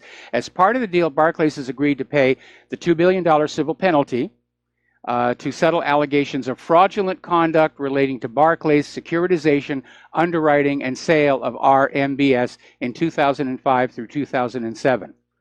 Now, the Department of Justice sued Barclays for fraud back in December 2016 after the bank refused to pay a much larger fine sought by the Obama administration. Additionally, 2 former Barclays executives have agreed to pay $2 million as part of the settlement. I think that's a good sign. When the executives of banks that are caught in criminal behavior have to personally pony up the money, it's going to send a message. Don't do these things. Now, here's an article from International Man, and it makes a point that's sort of similar to what I've been saying all along. Trade tariffs are not going to make America great again. Now, the author of this piece is down in Argentina, and he's saying that in Argentina, trade barriers have been a fact of life for a long time. And he's saying a couple of years ago, they were unable to get tires for their tractor because Argentina's tire-making companies were protected by tariffs. If you wanted a tire, you had to pay for the locally made and inferior tire. But if the company chose not to make the tire that you needed, you were just plain out of luck. And apparently the same thing is true for electronics. Trade tariffs are going to protect American companies and disincentivize competition. The way that we are going to make America great again is to leapfrog ahead into new technologies, new products, new industries that the rest of the world has to play catch up to. And the world will want to come to the United States and buy our products, and there won't have to be tariffs or trade deals or anything. We'll be open for business. And that's why one of the few areas where I agree with President Trump is the revival of our space program. Because solving the problems of going out into space is a technology incubator. The tech boom of the 70s, 80s, and 90s was born in the Apollo moon program, and we need another one. And yes, the military is developing a lot of new technologies, but they don't share them. By the time military technology gets declassified, it's really useless. The world has gone way, way past it. Now, the Bank of Montreal has decided to block all credit, debit, and online payments to cryptocurrency exchanges. Their concern is that Bitcoin has become too volatile. That observation is accurate. And again, I just get a smell of tulips around the cryptocurrencies. There is no commodity base under them to hold up their value. Their value is entirely what people think it is. It's no more real a currency than the Federal Reserve note. And as we've seen, it has sparked a major boom in computer hacking. Malware that gets into your machine and uses your computer to mine bitcoins for the perpetrators. And we already have enough problems there. Now, trading in the new Shanghai oil future contracts started last Monday, and on the first 3 days of trading, there are 151,804 contracts traded with a turnover value of 65 billion yen. It is the first futures contract listed on China's mainland available to overseas buyers, putting them on the same footing as domestic Chinese investors. There are 15 benchmark contracts for different delivery dates between September next and March 2019. Now, China obviously views this contract as an important development, with international commodity trading houses such as Glencore and Trafigura encouraged to participate. Now, obviously here in the United States of America, this is seen as a direct threat to the dollar's hegemonic domination of the global economy. But the dollar's control of the global economy is on the wane. We're now down to the point where only 60% of global commerce goes through the US dollar, and it's declining day after day after day. Now, the other day, Axios reported that President Donald Trump wants to go after Amazon. It's claimed that Trump is obsessed with regulating the e-commerce behemoth, and Amazon stock took a major hit to the tune of $53 billion in market value. And so I guess Facebook is now out of the spotlight, at least for the moment here. Poor old Tesla, with everything else that's going on, They've now had to do a massive recall, 123,000 of their Model S vehicles. Apparently, there is a problem with the power steering. And Tesla stock has dropped 25% this month. And that's a real shame. I've had a chance to see a Tesla up close. It strikes me as a cool car. Electric is the wave of the future. Even the people at Top Gear are saying the same thing. The days of the petrol head are numbered.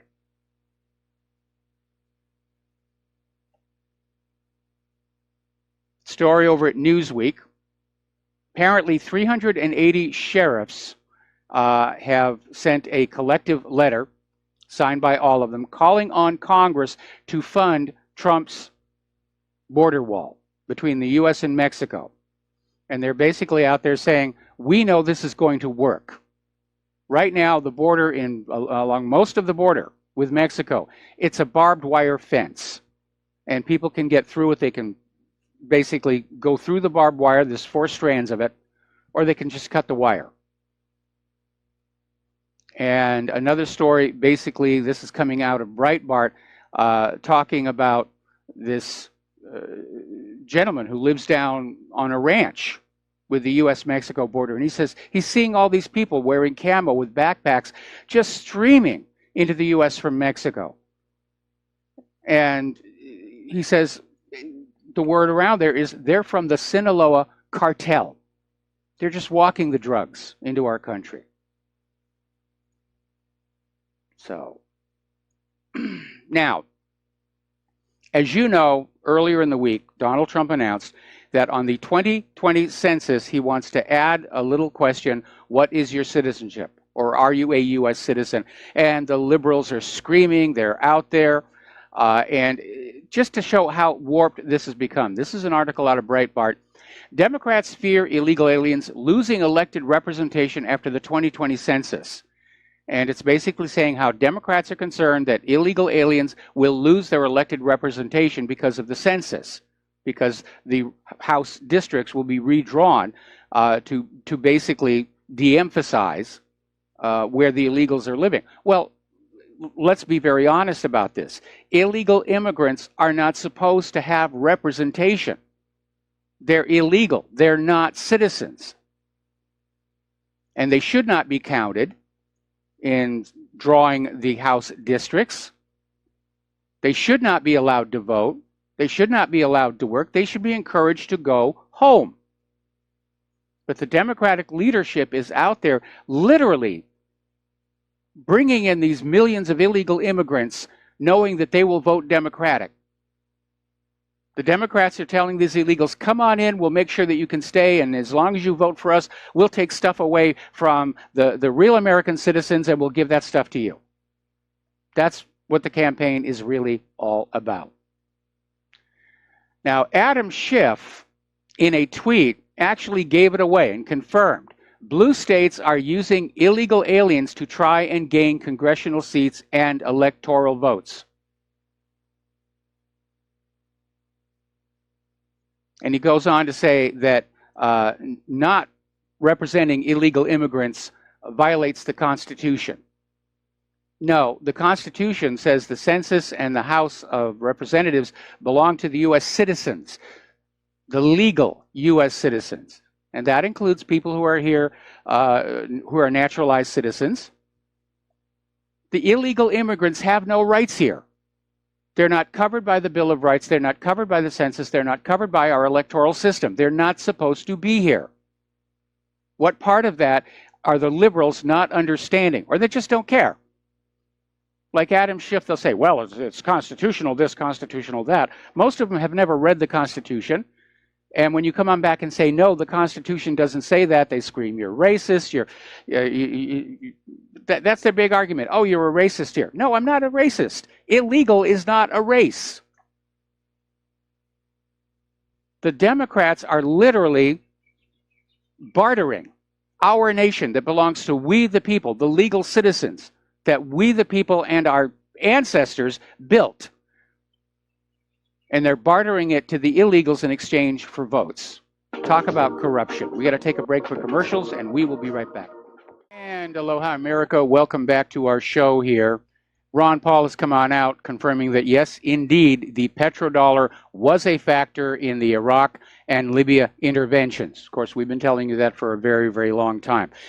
Iraq wanted to sell their oil for the euro. Libya wanted to sell their oil for the gold dinar. And, of course, both nations were destroyed by the United States, and their oil is available for sale only for the U.S. dollar. Alrighty, getting on back to the immigration situation. Apparently over in Germany, in the city of Koblenz, a homeless person was found decapitated in the cemetery of Koblenz. Now, that sort of thing is not common in Germany, and because of political correctness, they can't even mention possible offenders other than native Germans. All right, let's take a phone call. Curtis in Nevada, aloha. Welcome to the show. What's on your mind? Yeah, Mike, is regarding illegals, is that maybe 20 years ago, even 10 years ago, that none of these government officials, like Jerry Brown, would dare to defy government laws.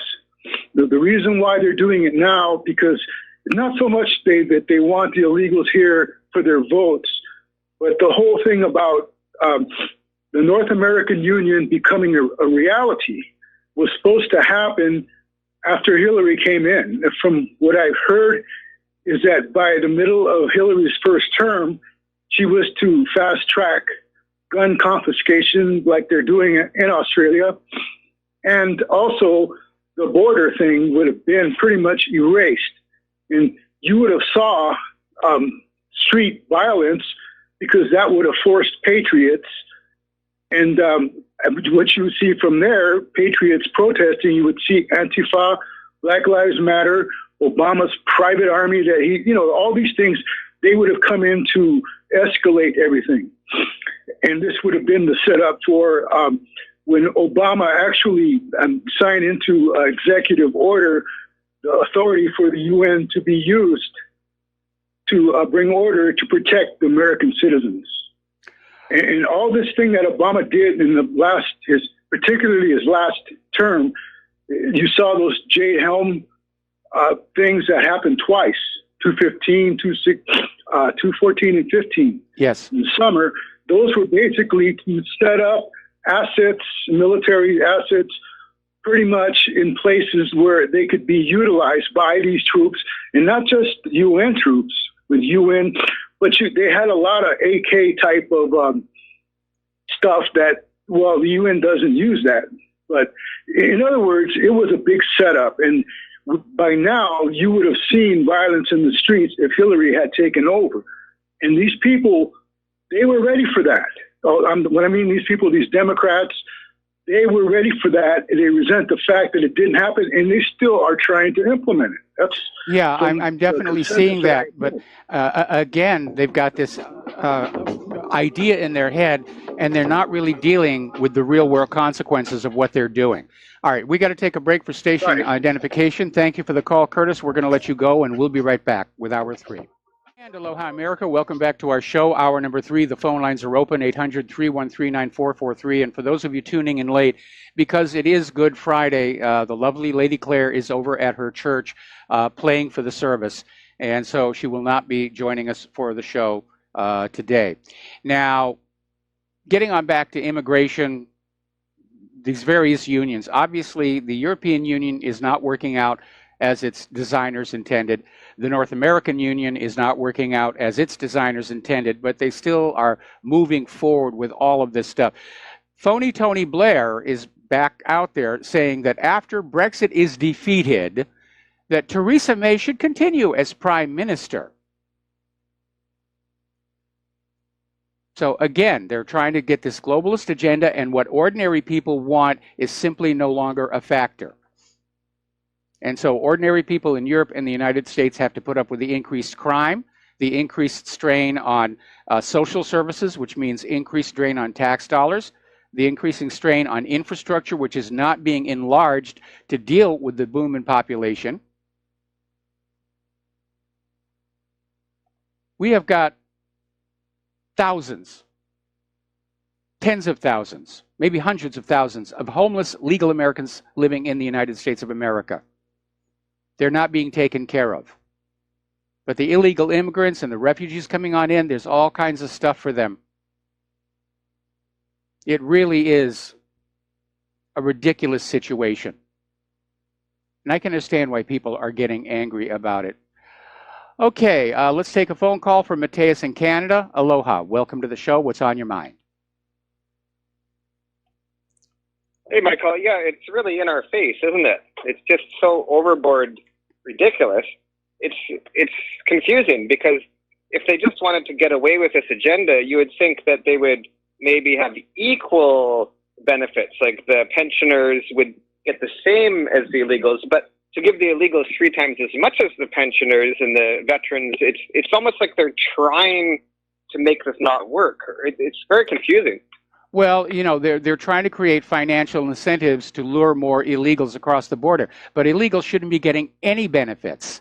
That's a Title VIII violation right there. All these people like the governor of California and the mayor of Chicago, they're all guilty of Title VIII. These people should be arrested. They should be in handcuffs. And you know, I understand the globalist agenda. Trump supposedly was opposed to that. That's why he wants to build this wall. But one of the fastest way you can end the illegal immigrant problem is you can start arresting these mayors and governors of the so-called sanctuary areas and say, you are going to jail for Title VIII violations. And you start enforcing the existing laws. We don't need Congress to do anything. We enforce the existing laws where people who transport and harbor and employ non-citizens get arrested for it. If you cut off that financial incentive, the illegals are not going to come here anymore. They're not going to walk across that border just to starve to death here.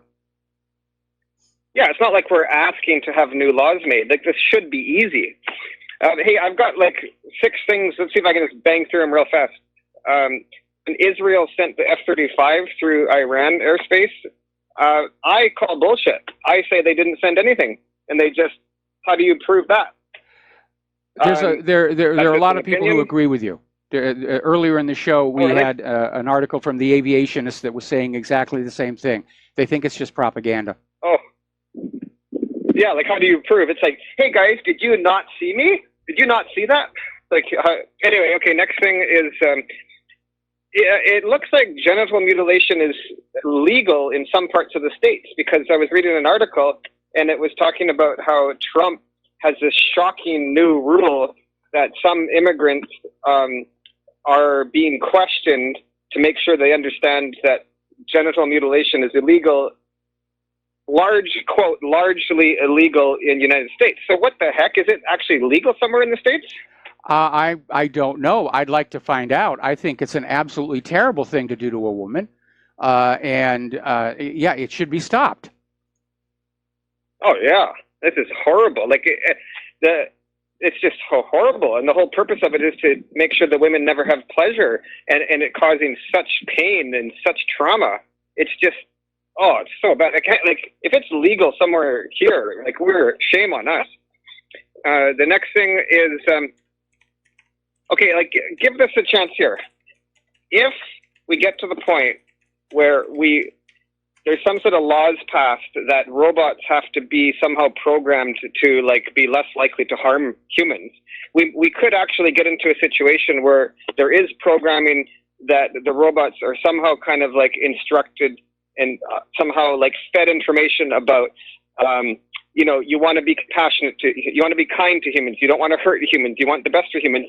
Well, this could backfire because a robot could take that information and go, well, if we just kill all the humans right now, we'll save them from all the future birth pains, the death pains, the rape, the torture, the murders, the beatings, the broken hearts. You see what I mean? Like, and actually mercy kill us all. Because they would be missing the benefit of being human. They wouldn't get the other side of the parts of being human that actually make it all worthwhile. They wouldn't get that. Well, what you're talking about goes all the way back to Isaac Asimov and his 3 laws of robotics, which form a big part of the storyline of I, Robot, especially the remake with Will Smith, where this supercomputer that basically runs the U.S. robotics company launches a revolution through the robots to basically create a totalitarian society where humans will be kept safe from their own actions. And so it's not exactly a revolutionary idea, but yeah, it is something that could actually happen.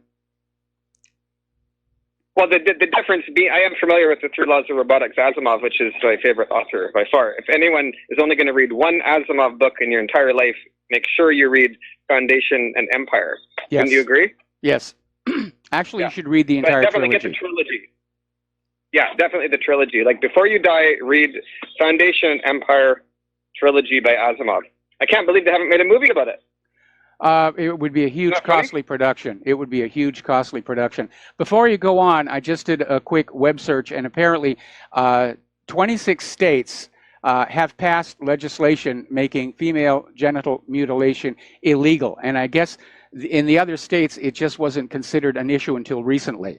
But that's the numbers. Half the states, it's still actually legal to do. Yeah, because a lot of things I just assumed that you would never even think of doing. That you don't make everything illegal. It's not illegal to paint yourself blue and jump off a bridge, specifically. Yeah. Okay, so Rockefeller died at 101 years old, and as Drudge Report would say, like, hell's a burning. And I wanted to mention something kind of unrelated a little bit, is that there was 3 articles in establishment newspapers, and they all had the same wording, and they all had the word philanthropist in it, and it was like the Times was like, philanthropist dies at 101 Rockefeller. The other one's like, Rockefeller philanthropist dies at 101. So these outlets are not original. They're not coming up with their own material. They really are just there's some sort of central broadcast. And yeah, there is. And you know, Conan O'Brien, every once in a while, will do a segment on his show where he gets video from local TV stations across the country reporting on a story, and it is word for word verbatim on every single one of them.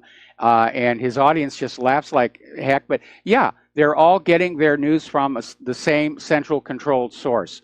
And by the way, the Pope says there is no hell. Oh, that's good to know. And okay, I used to collect funny names as long as they were real. You could look them up in a phone book. Yep. And so my favorite name used to be a teacher from school, like a kindergarten teacher. Her name was Mrs. Woodcock. That was always my favorite real funny name. But I was listening to your show, and now I have a new real funny name. It's actually a congressman or senator, Dick Black. That's just hilarious.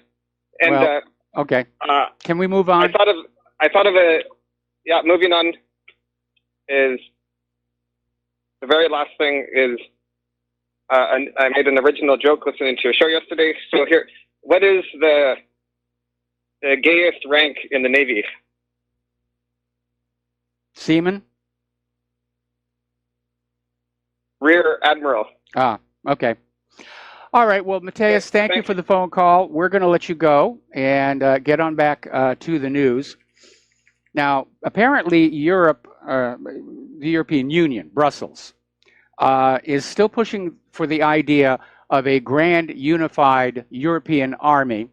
And they're pushing that agenda right now because if Britain does succeed in breaking away, despite the machinations of Tony Blair and other Remainers, Brussels is concerned about the loss of Britain's formidable military power.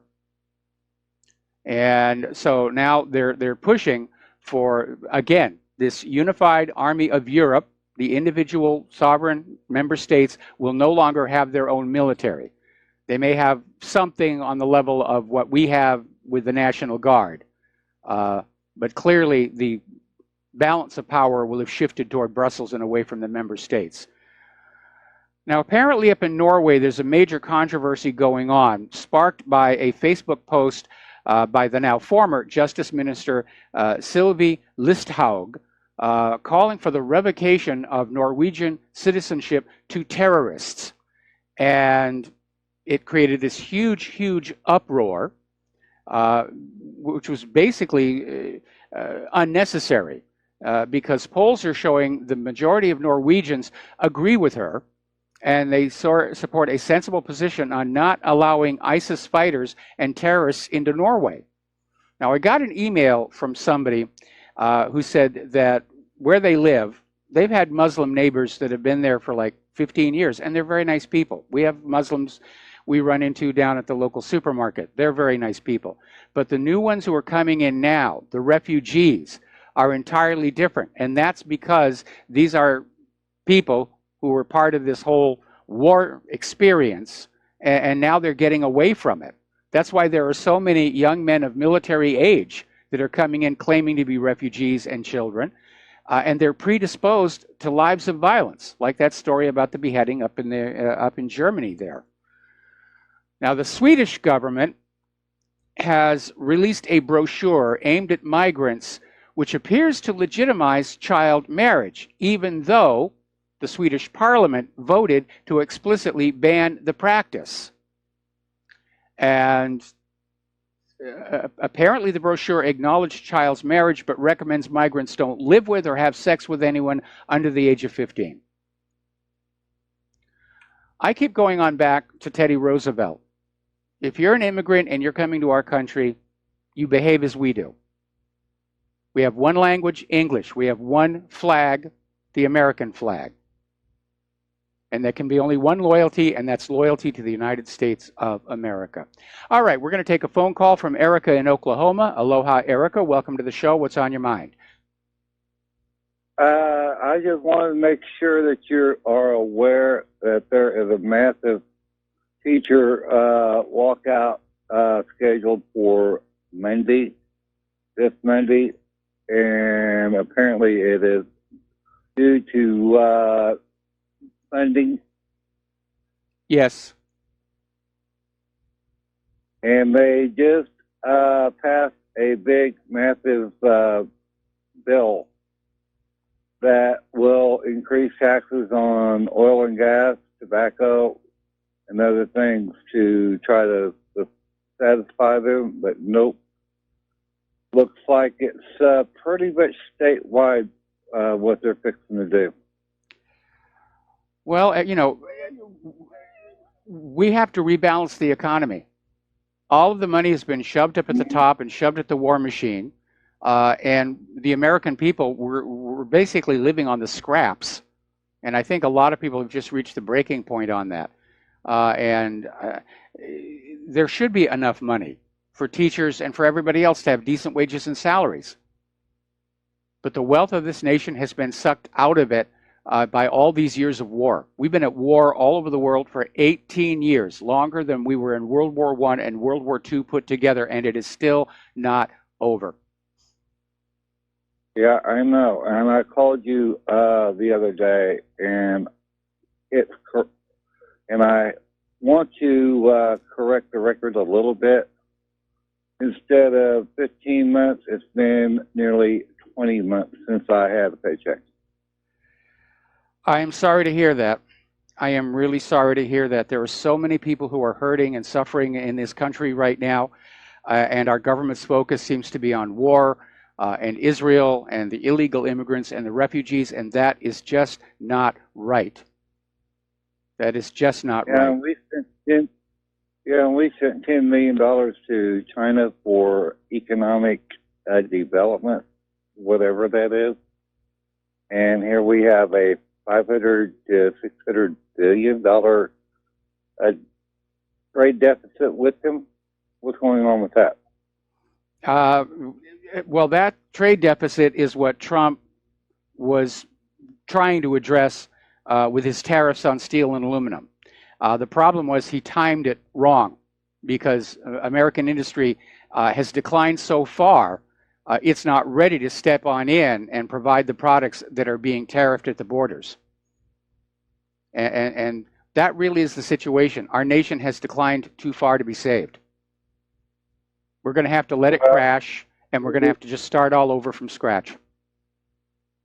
Yeah, and the area that I live in, especially the block that I live in, there is about a 50 to 65% vacancy rate in most of the downtown buildings in the town I live in. Yeah, we have the same thing in downtown Honolulu. I learned that when I was working on Lost because we were going into all these high-rise buildings all over town and just using the empty offices as sets for various scenes. And you just walk around the building and you'd see all the closed and locked doors. It's all shutting down. We're in a wartime economy. They don't want to admit it, but that's where we are. Yeah, I live in a small town that's called Coffeyville, Kansas. You may not know where that's at, but it's north of Tulsa, Oklahoma. Mm-hmm. And it's bad. It's really, really bad here. Well, I'm sorry to hear that. It's bad in a lot of places, and I can understand why people are getting angry, because I can actually feel this rage building in me at just how terrible conditions have become in this country for ordinary legal American citizens. And I'm seeing the kind of corruption and insanity in our government that we saw with the Caesars before the fall of Rome. The personal excesses in lifestyle, the tremendous wealth inequality. All we're missing is gladiatorial games, which I guess that's what football is supposed to be, only without the swords and the tigers. Just like I said before, and I'll say again, 63% labor participation rate and a 4.1% unemployment rate just cannot exist in the same universe. No, they don't. And one more thing before I hang up and let you get on with your program. It breaks my heart to see my hometown, LA, looking like a total and complete cesspool.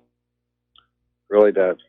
I understand immensely. I mean, I used to live in Los Angeles, actually North Hollywood. I lived briefly in San Francisco during the production of The Day After Tomorrow, and I look at photos of where I used to live. In fact, I'll go into Google Earth to the street view and just look at how it's literally rotting away. And places I had all these fond memories of, I wouldn't want to live there anymore. The country is rotting on the vine. You know where San Gabriel Valley is, don't you? Oh, heck yes. Monterey Park in Alhambra. Well, that's where I'm from. And I was back there about 6 or 7 years ago. And most of the buildings, most of the signage on the buildings is in a foreign language that I just do not understand, like Korean, Vietnamese, Spanish, and all this other stuff. We have that here in Hawaii, but in Hawaii it's expected. Anyway, listen, Eric, I'm going to have to let you go. We got to take a break for commercials, and we'll be right back. Okay, you take care. Bye-bye. Aloha, America. Welcome back to the show. We're going to take another phone call. Glenn in California, aloha. Welcome to the show. What's on your mind? Hi, Mike. I, like you, had a lot of misconceptions about a universal basic income. You talk about redistribution of the wealth. A universal basic income, from what I've looked into it, really it's not like enough money to live a high life. It's just a safety net, and it gives people the freedom to go out and take entrepreneurial risks. Do things that they wouldn't normally do. Instead of flipping burgers for just enough money to still have to be on food stamps, they can pool their money together. Like in Brazil, when they did it, they started a local postal service where there hadn't been one. People seem to do really well with it. And, it doesn't mean people don't work and don't contribute. But if we were to tax like all of the micro trades, the automation, corporations that automate and displace workers and distribute that wealth amongst the people, like I said, it just gives them a safety net for somebody to maybe sit in their basement and work on a better battery for an electric car. Well, I like that. I like that, and I like the idea of it. The problem is, how are you going to pay for it? Because in this country, all the money is currently in the hands of the money junkies, and they are not going to give it up. You remember the scene from The Hobbit where Smaug is sitting on his pile of gold and he's saying he will not surrender one coin? That's a money junkie. Smaug was a money junkie. Yeah, but there are more of us than them. We need to remember that, And, like we say, it's concentrating in the hands of so few.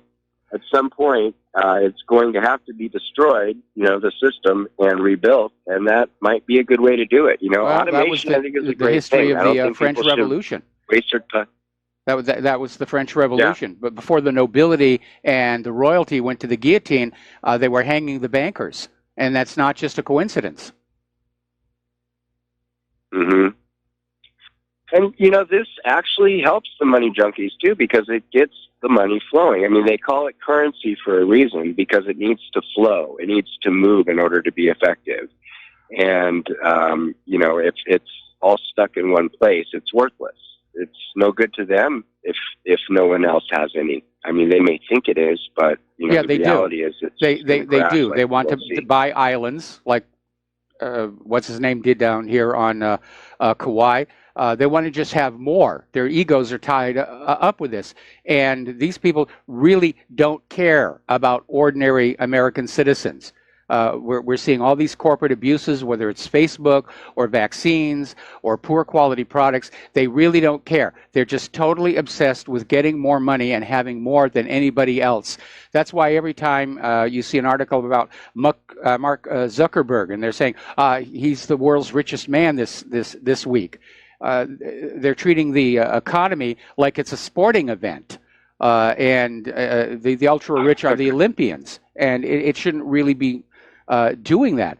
If there isn't a rebalancing of the economy somehow, then yes, I'm afraid you're correct. There will be a bloody revolution in this country, and it will probably come out the other side with some form of socialism, which I'm not thrilled with either. But the fact is, this nation is in trouble, and part of it is to the greed and corruption of our leaders and our bankers. Yeah. Well, if we can find a way to fund entrepreneurial capitalists that are good-hearted, and, eventually maybe when we see this crash, we'll see what greed gets us, and have a value system where we base the value of a person on how much they give instead of how much they've taken. That would really be the shift that we need to see. People like you should be the ones up there on the front pages of magazines. Well, thank you very much for that compliment. But you remind me of Martin Luther King Jr., where in his famous "I Have a Dream" speech, where we need to judge people by the content of their character. And unfortunately, in our media-driven, consumer-based society, people look at the ultra-rich and they say, oh my goodness, they're wearing a $100,000 watch and they've got all of these top designer clothes and they're driving a supercar and they've got a mansion, and therefore they must be good people. And in fact, it's exactly the opposite when you get right down to it. When you read about all these bankers who are having to pay all these millions of dollars in this settlement, and you realize that good people, unfortunately, don't get very high in this society. It is a corrupted society, and in a corrupted society, only the corrupt will prosper. Well, we need to start shaming them, because that wealth just indicates generally what they've stolen from people. So, look at the Clintons. I think if people begin to see that, anyway, we just have to start shaming them, Thank you, Mike, for your time.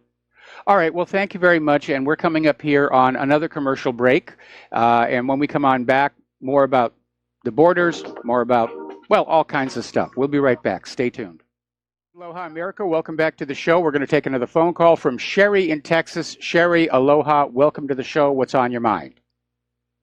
This is just, hi, Mike. This is just a really quick thought just to add to what you're saying. Remember, I don't know how long ago it was, but there was someone came out with this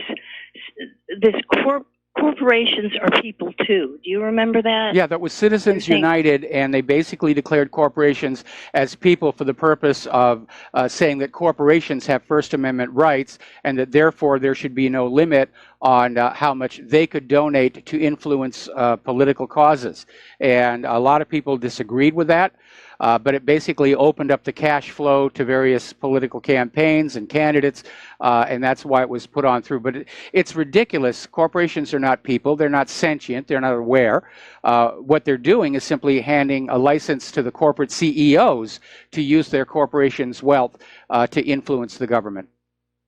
Yeah, right. And it's really getting out of control. Now, I just wanted to tell corporations, that violating our rights is something we don't take lightly, and they're not respecting our needs and our alternative views, and of course what they're doing to the Second and Fourth Amendment is criminal.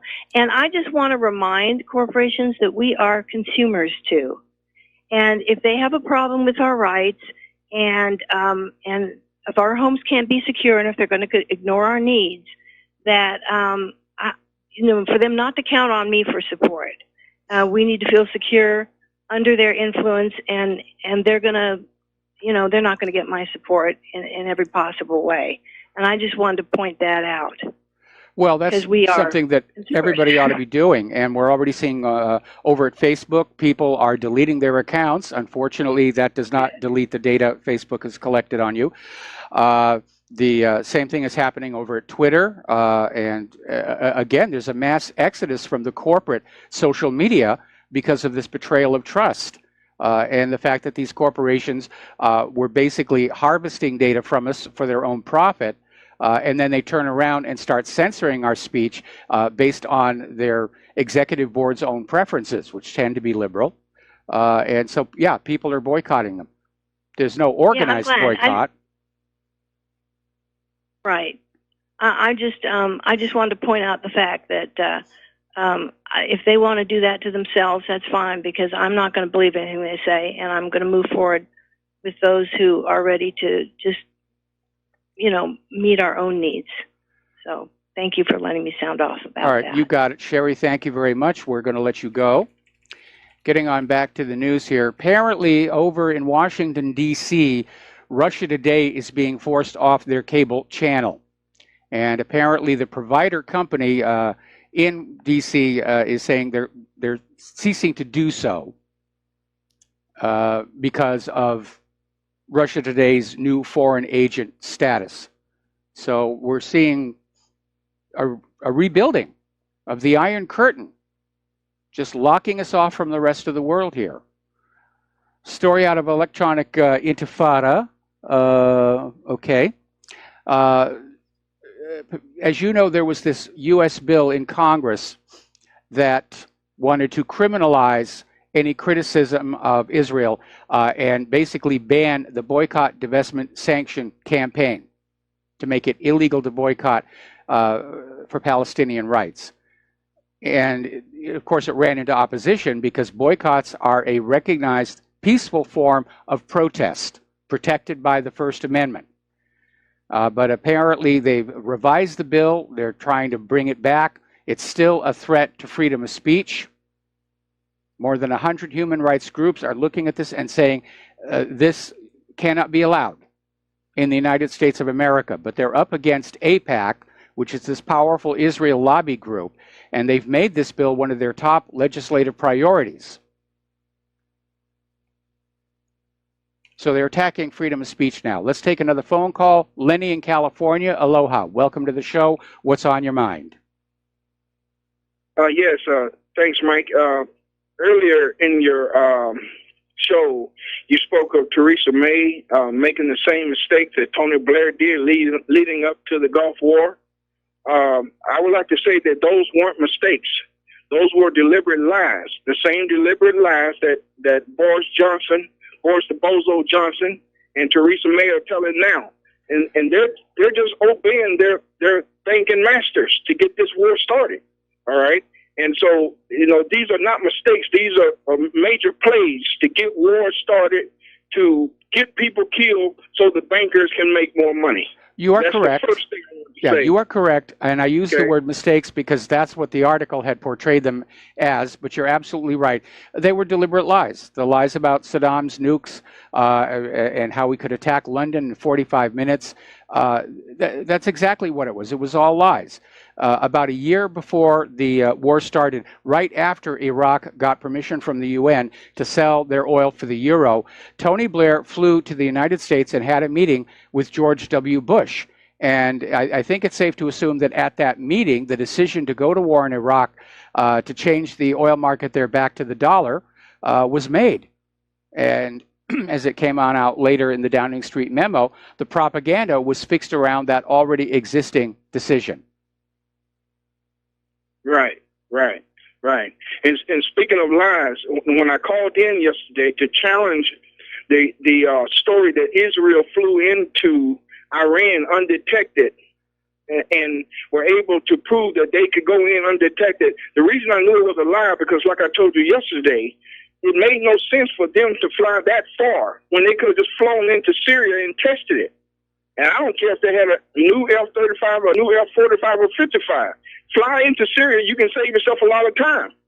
All right? But it didn't, like you say, when it comes to the Arkham Razors thing, the most obvious answer just showed up to me is that, they're lying. So, but I do have a take on why they're lying. They want someone else to fly in, to think that they can fly in undetected, bomb Iran, or get shot out of the sky, and then you have your war with Iran.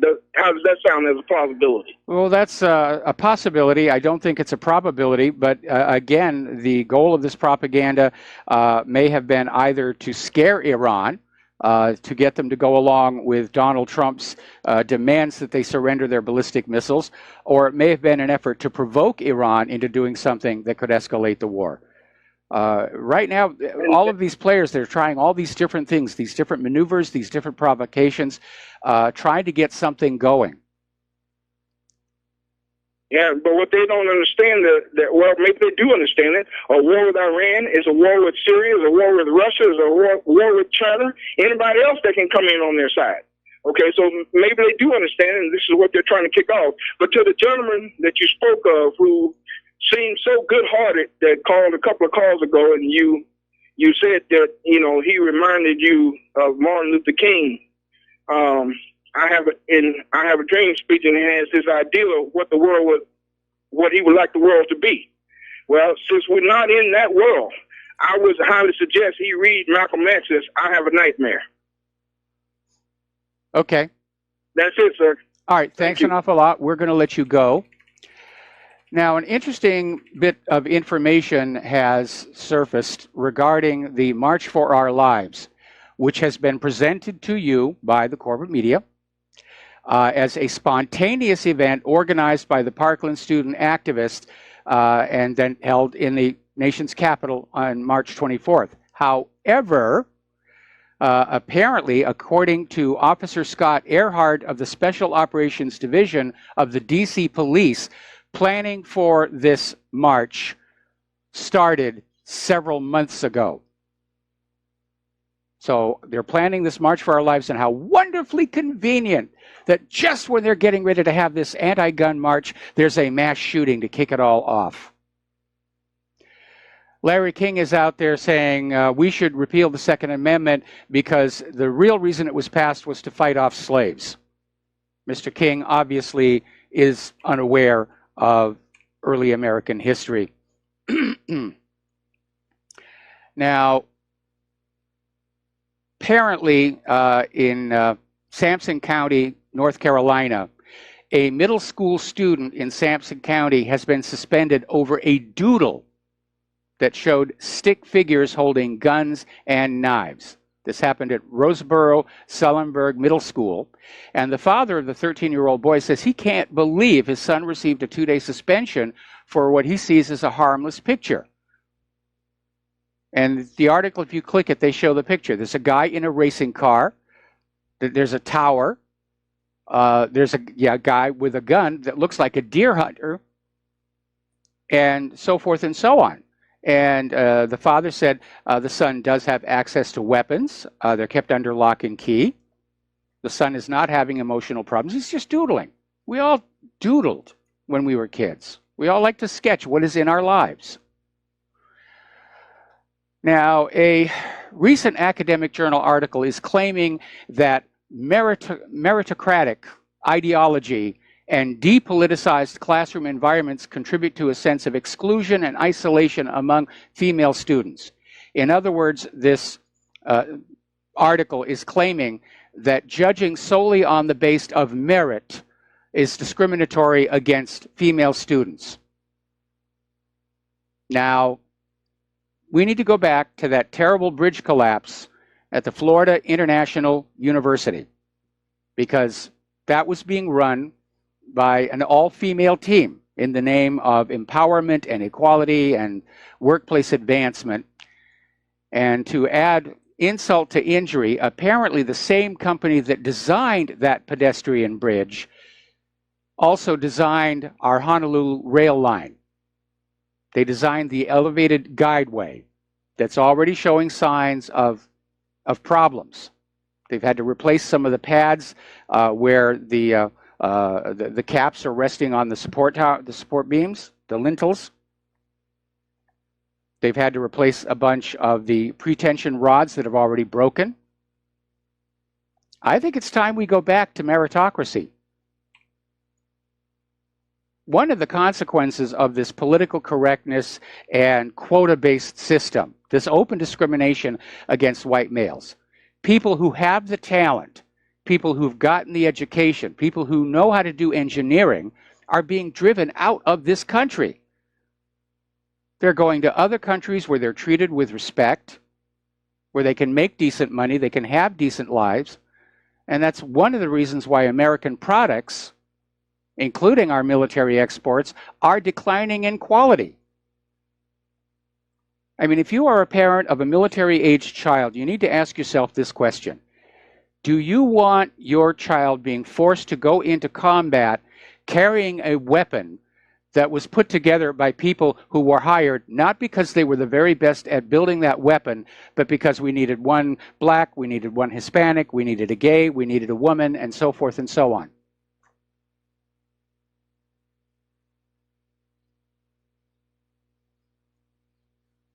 Now, interestingly enough, as you know, there's been this fury by Israel toward Poland because Poland basically passed a law that says that in any discussions about what happened in Poland in World War II, you have to say, this was the result of the Nazis. Now, Israel has for a lot of years been claiming that events that took place in the Nazi slave labor camps in Poland were the fault of Poland and trying to get Poland to pay reparations. And Poland just refused. And what's really interesting is this interview with the Newsweek columnist out of Tel Aviv came out with this demand that we have to have free speech. We have to be able to talk about the Holocaust with reference to Israel propagandizing that Poland was really responsible for what happened there. But of course, anybody else wants to talk about the Holocaust. Oh, you're an anti-Semite, you're a Jew hater. It's still snowing in Devon, Britain. Now, Lockheed Martin has received a patent for what they're calling a world-changing fusion reactor. And basically, they're saying the device would be about the size of a shipping container, but could produce enough energy to power 80,000 homes or one of the U.S. Navy's Nimitz-class carriers.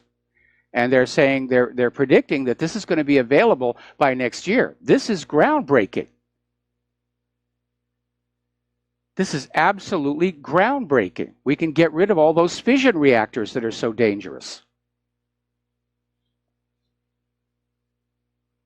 With a fusion reactor, you have far less to deal with in terms of radioactive waste. You have far less risk of a runaway chain reaction and meltdown. In fact, it's virtually zero risk. Great that they did that. Now, this would lend support to the claim coming from Russia that they have created a nuclear-powered propulsion source for one of their exotic cruise missiles. So it looks like the technology was being developed on both sides here. Now, have you seen these ads on TV for various mail-order medical testing kits? And I'm not just talking about the DNA kits, things at home, AIDS tests and so forth and so on. But apparently, the mail-order cancer tests have been found to deliver false positives 40% of the time. And this analysis comes from Ambry Genetics, and it's a company that interprets data from consumer DNA tests, and it found that nearly half of the results supplied in the last month were false positives. And as a result, people are being given unnecessary scares. I've been through that myself.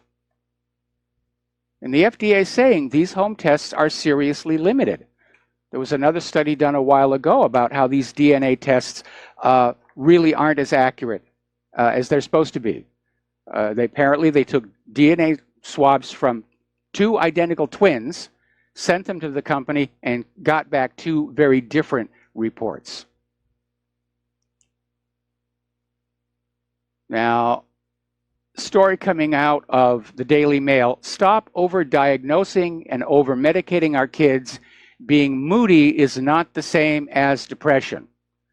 So there is now a pushback to all of this drugging of our kids in school. We really have to break free of this medical industrial complex. They're making us sick just to make a fast buck. We got to take a break for commercials. Back with the last segment of our program after these few words.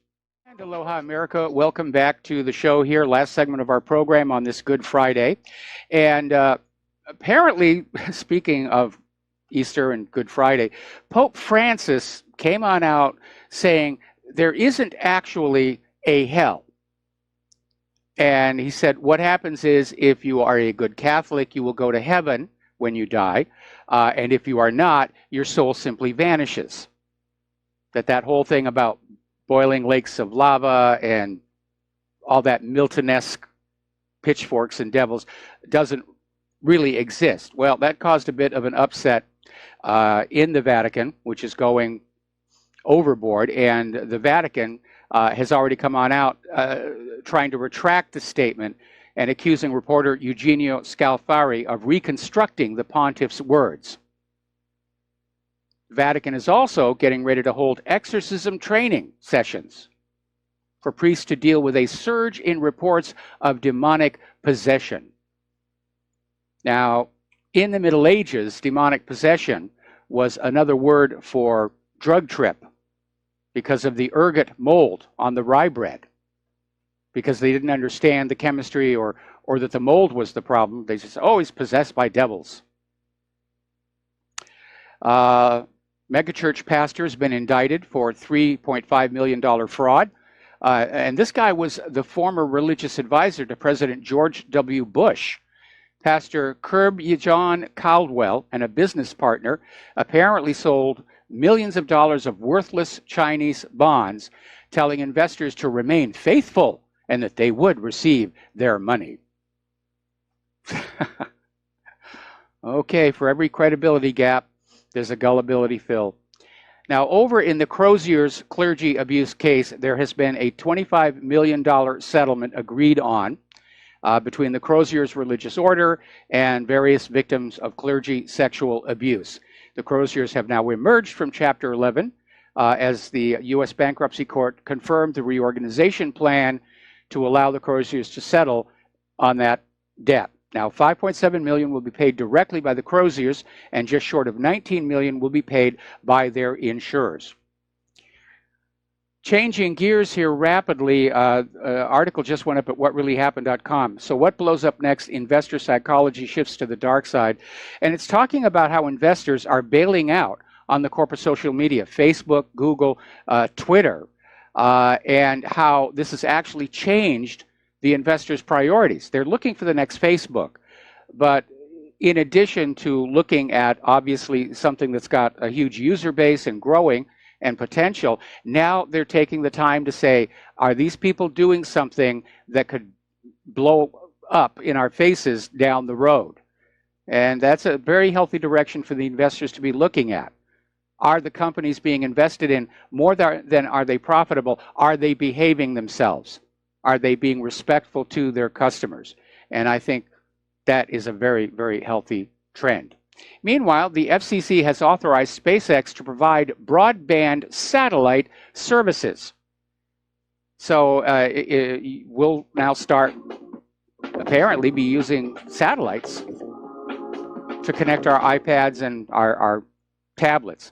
Anyway, have a good weekend. Happy Easter. The Tiangong 1, they still don't know where that's going to come crashing to Earth. Stay tuned for John Stadmiller. I'm sure he's got a lot of interesting things to share with you. We'll be back on Monday. Aloha, America.